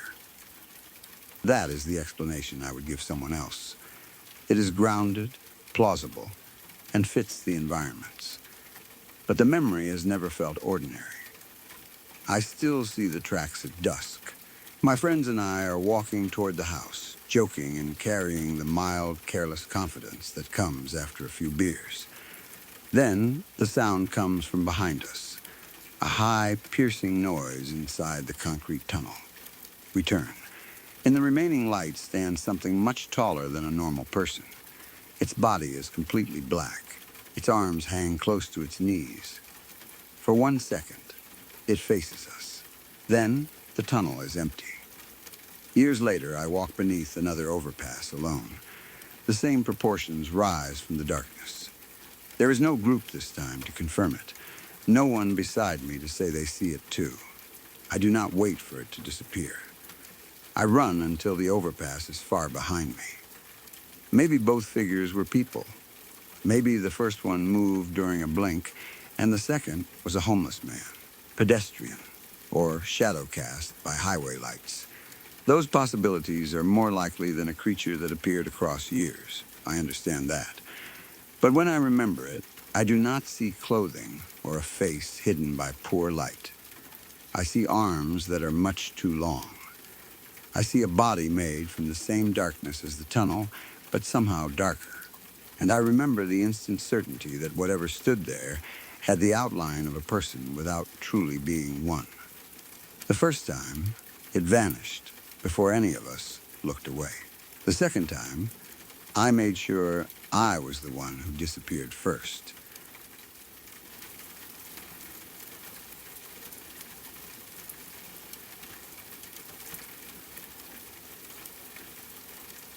The strongest detail is that you woke to physical changes that matched the half-dream, the scented fabric beside you, and your phone somehow moved to the living room while your mother was still away. I'm keeping your childhood fear of being alone, the possible sleepwalking or family explanation, and the unsettling decision to wait outside, because the street felt safer than the apartment at the center. When I was around 9 or 10 years old, I was absolutely terrified of being home alone. I was also afraid of the dark. This was not the ordinary childhood fear where a dim night light was enough to make me feel comfortable. I wanted lights on everywhere, not only in my bedroom. The entire house had to be lit. The hallway, the living room, and any nearby room needed to stay bright because the darkness itself made me feel as though something could be hiding inside it. If I had to walk past an unlit doorway, I would imagine someone standing just beyond what I could see. If a room was dark, I could not convince myself it was empty. Every sound became more threatening when I knew no adult was nearby. The building settled. Pipes made small noises. Neighbors moved in the apartments around us. A car passed outside. All of it sounded different when I was alone. One night, my mother was away from home. I do not remember exactly where she had gone or how long she planned to be gone. I only remember knowing that she was not in the apartment and that I was expected to remain there by myself. For me, that was already enough to turn the night into something frightening. I had a cat and tried to keep him close because I thought having another living thing beside me would make me feel less alone. The problem was that the cat did not particularly like me. He tolerated me sometimes, but he was not the kind of cat that wanted to spend the night pressed against my chest for comfort. Still, I tried to cuddle him. I wanted the warmth and movement of another body near me. Even if the cat was annoyed, his presence made the apartment feel occupied. I also held my mobile phone in my hand. It was an old Nokia with a small black and white screen. At that age, the phone felt like a direct connection to safety. If something happened, I could call my mother. If I heard a noise, I could contact someone. Holding it gave me a sense of control, even if I would not have known exactly what to do in a real emergency. I went to sleep in my room with the lights on, the phone in my hand, and the cat somewhere near me. At some point during the night, I had an experience that felt partly like a dream and partly like something happening in the room. I remember seeing someone enter my bedroom. I assumed it was my mother. The figure came into the room and sat down on the edge of my bed. I did not fully wake. I remained in that heavy state where the mind is aware of something but does not question it properly. The person's presence made sense because I expected my mother to return eventually. I did not feel the same immediate fear I would have felt if I believed it was a stranger. I simply accepted that she had come home, entered my room, and sat beside me. I do not remember her speaking. I do not remember seeing her face clearly. There was no long conversation. The memory is more like an impression. A person entered. I believed it was my mother. The mattress shifted as they sat near me. Then, the memory faded back into sleep. Later that night, I woke fully. The room looked normal at first. The lights were still on. I was in my bed, but something was lying beside me. It was a small piece of fabric. I do not remember its exact shape or what kind of fabric it was. It may have been a cloth, part of a scarf, a handkerchief, or something similar. What I remember clearly is the smell. It had perfume on it. It smelled pleasant. It was not a dirty or frightening smell. It smelled like something an adult woman might carry or wear. That immediately reminded me of the person I believed had sat on my bed. For a moment, I assumed my mother had returned and left the fabric beside me. Then I noticed my phone was missing. I had fallen asleep holding it. I was certain it had been in my hand or right beside me. Now, it was gone. I searched the bed. I checked beneath the blanket and around the pillow. The phone was not there. Eventually, I found it in the living room, sitting on the table. That was not where I remembered leaving it. I had carried it into the bedroom specifically because I was afraid of being alone. I would not have chosen to leave my only easy way of calling someone in another room. The phone had somehow moved from my bed to the living room table. Then I realized my mother still was not home. The apartment was empty. The person I had seen entering my room could not have been her. That thought terrified me. The half-dream no longer felt harmless. Someone had appeared to come into the bedroom and sit beside me. Afterward, a scented piece of fabric was in the bed, and my phone had been moved across the apartment. If my mother had not done it, then who had? At 9 or 10 years old, I was not able to calmly list ordinary possibilities. My mind went directly to the worst explanation. Someone had been inside while I slept. They had entered my room. They had sat close enough to touch the bed. They had left something beside me. They had taken the phone from my hand and carried it into the living room. Maybe they were still in the apartment. The lights that normally made me feel safe suddenly made the situation worse. They illuminated every doorway and hallway, but they did not show me who had moved the phone. The apartment looked empty, yet I no longer trusted what I could see. I did not want to search the rooms. I did not want to check behind doors, beneath furniture, or inside cupboards. If someone was hiding, looking for them would mean finding them. I decided that being outside was safer. That decision seems strange when I think about it now. I was a young child alone at night, and instead of locking myself inside, I left the apartment and sat near the door in the street or common area while waiting for my mother to return. But to me, the outside felt more secure. Outside, there was open space. There might be neighbors, passing cars, or other people nearby. Inside, every room could contain something I could not see. The apartment had become the place where an unknown person might already be hiding. So I sat outside near the entrance and waited. I do not remember how long I stayed there. I only remember the relief of no longer being trapped inside the apartment. The night itself was still dark, but the darkness outdoors did not feel as personal. There were no bedroom corners or silent hallways. Nothing could move from one room to another without me seeing it. I waited until my mother returned. I do not clearly remember what happened when she arrived. I may have explained everything immediately. Perhaps she was confused about why I was sitting outside. She may have offered an ordinary explanation for the fabric or the phone, though none stayed with me strongly enough to solve the memory. The unanswered parts are why the experience remained. There are several ordinary explanations, and some of them are very plausible. The strongest is that I moved the phone myself while partly asleep. Children can wake briefly during the night, walk through the house, move objects, and return to bed without forming a complete memory. Sleepwalking does not always involve wandering dramatically through multiple rooms. A person might sit up, carry something somewhere, and lie down again.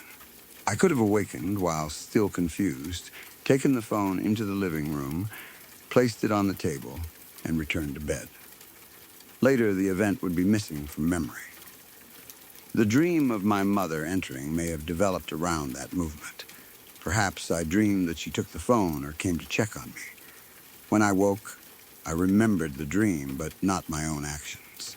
Even without full sleepwalking, I may have moved the phone before falling asleep. I was frightened and tired. Perhaps I went into the living room to check a sound, placed the phone down, and returned to bed. Fear and exhaustion can make memories unreliable. I may only believe I fell asleep holding it because that had been my plan. The phone could have slipped from my hand earlier, and someone may have placed it on the table before my mother left. The timeline may not be as certain as it feels now. The scented fabric may also have had a normal source. It could have been part of the bedding. Perhaps a piece of my mother's clothing, a scarf or a handkerchief, had been left beneath the blanket earlier and only became noticeable after I moved during sleep. Perfume can remain on fabric for a long time. If my mother had recently sat on the bed, folded clothes there, or stored something nearby, the scent could easily remain. The cloth may have been in the room before I went to sleep.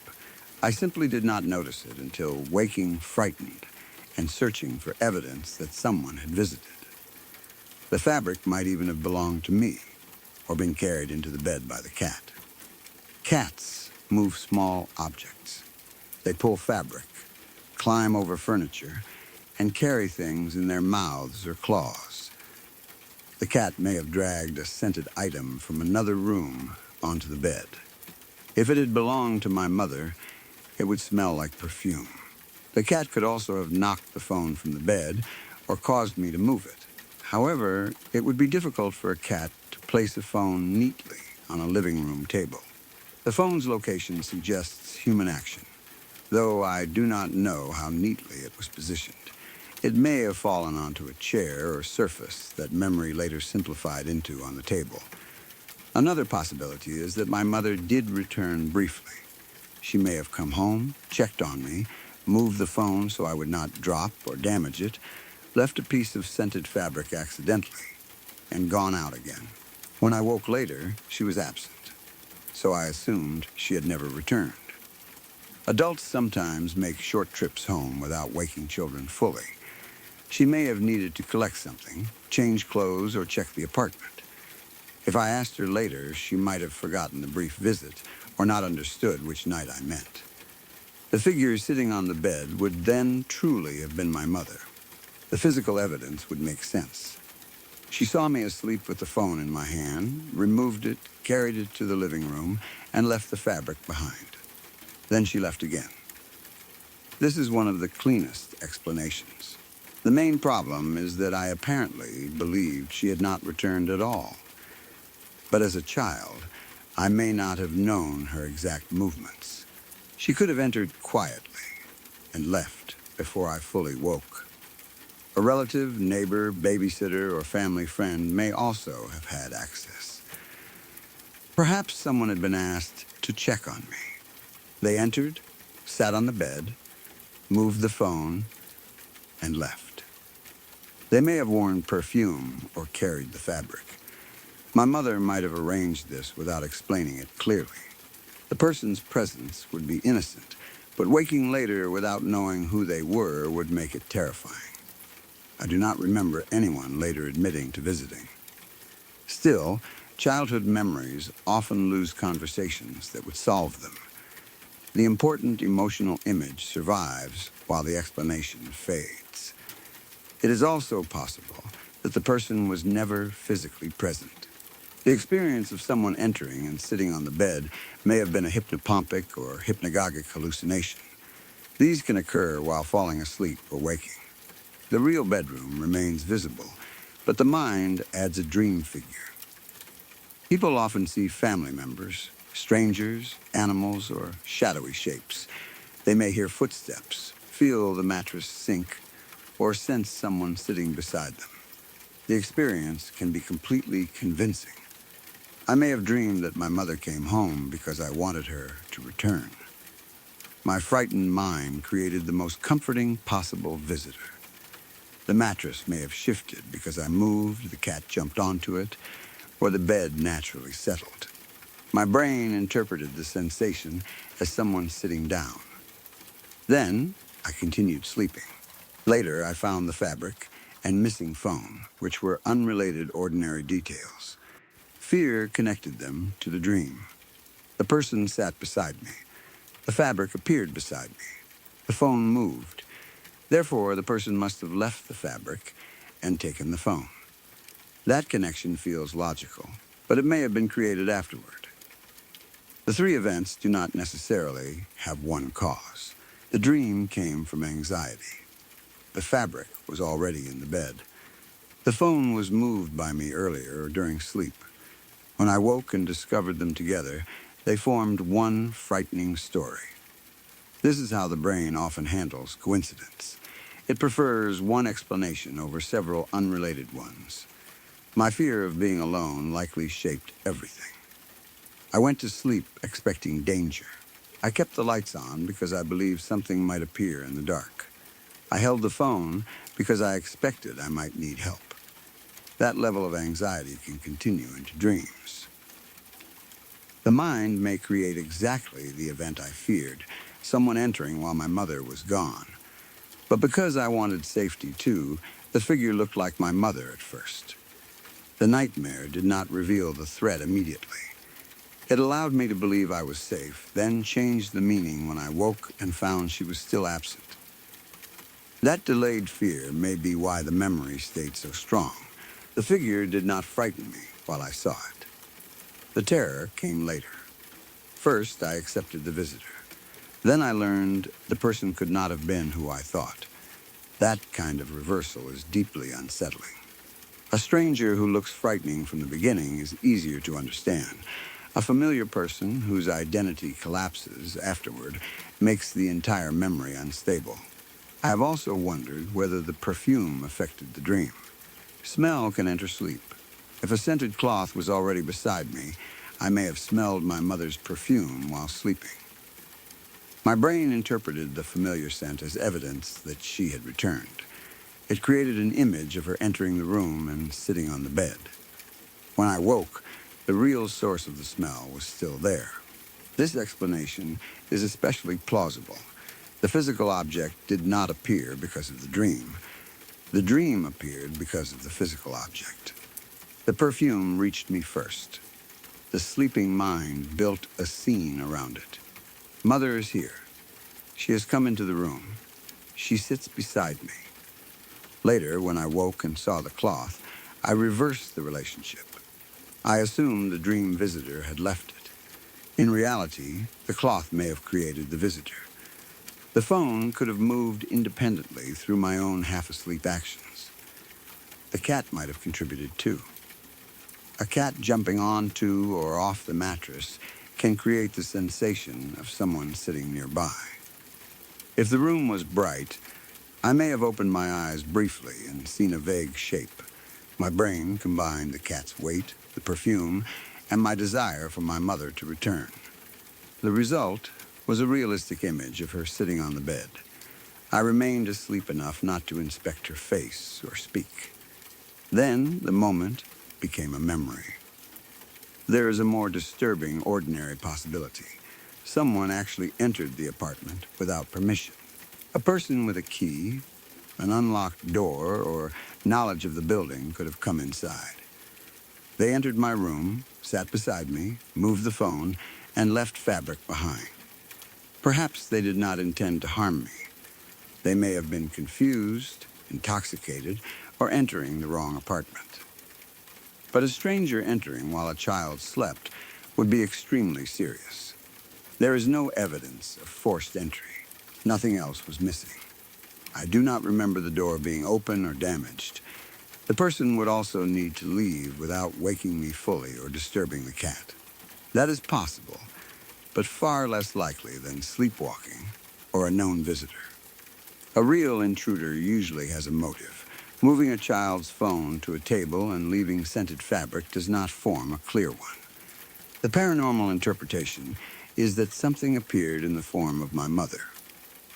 It entered the bedroom because I was afraid and alone. It sat on the bed while I remained partly asleep. The fabric and moved phone were physical traces of its presence. Perhaps it wanted me unable to call anyone.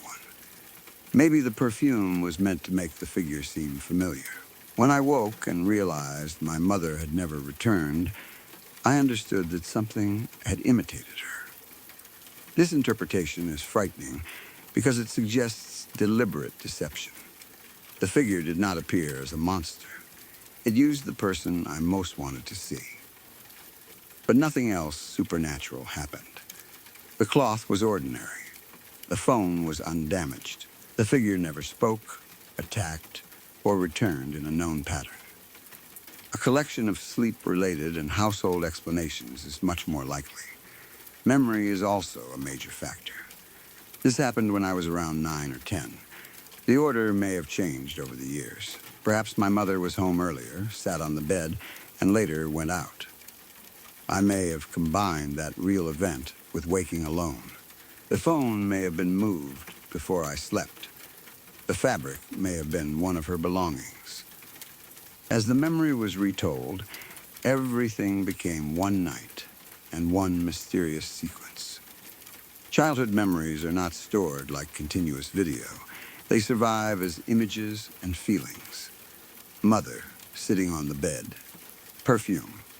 Missing phone. Empty apartment.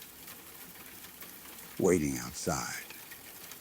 The brain arranges those fragments into a coherent story, but the original order may have been different. The fact that I no longer remember my mother's explanation suggests there may have been one that did not feel important enough to preserve. Perhaps she immediately said she had come home, briefly. Maybe she recognized the fabric. She may have moved the phone before leaving. If so, the mystery was solved at the time, but the fear remains stronger than the explanation. Emotional memory can outlast factual correction. A child remembers sitting outside terrified while forgetting the adult sentence that made everything ordinary. Still, I understand why the experience felt impossible. The phone was important. I had deliberately taken it to bed because I was afraid. Finding it in another room meant my safety plan had failed without my knowledge. Even if I moved it myself, I had no memory of doing so. That loss of control was frightening. It suggested that things could happen in the apartment while I slept and leave evidence behind. The scented fabric had the opposite quality. It was soft and pleasant, something associated with care or femininity. That should have been comforting. Instead, it became proof that someone had been close to me. The nice smell made it more intimate. Whoever sat on the bed had been near enough to leave their scent. The combination of comfort and danger made the scene difficult to categorize. The person looked like my mother. The cloth smelled nice. Nothing violent happened. Yet I felt so unsafe that I chose the street over the apartment. That reaction shows how certain I was that the space had been violated. Outside, I might be cold or frightened, but I could see anyone approaching. Inside, someone had already entered without waking me properly. The apartment no longer felt like protection. It felt like a closed place containing an unknown presence.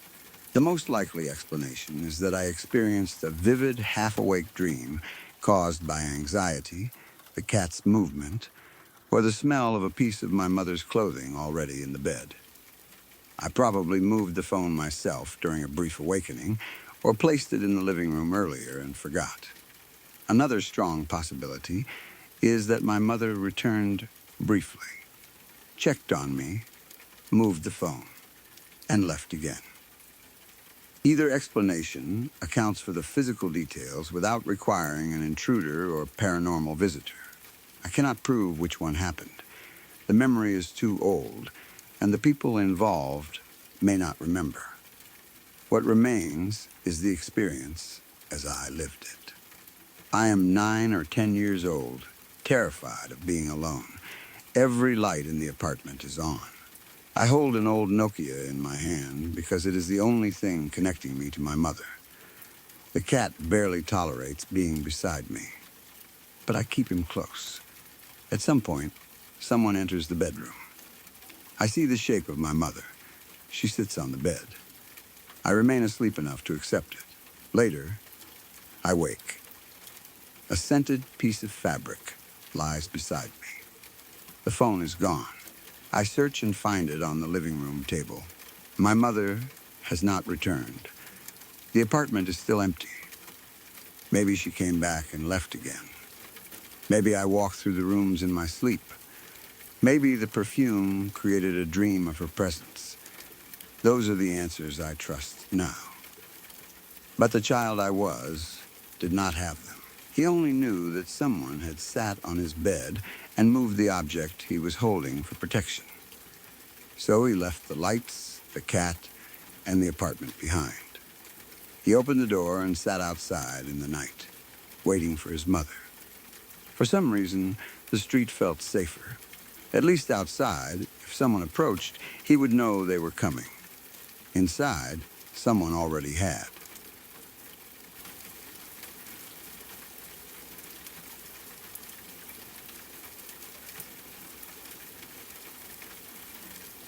The broadcast is ending, but some voices do not disappear when the radio goes quiet. Maybe one of tonight's confessions will stay with you. Maybe you will remember it the next time your phone rings at an odd hour, or when you hear something outside after midnight. Leave a comment with the story that got under your skin the most. Subscribe to Dead Air Confessions for more stories from the people who called in after something went wrong.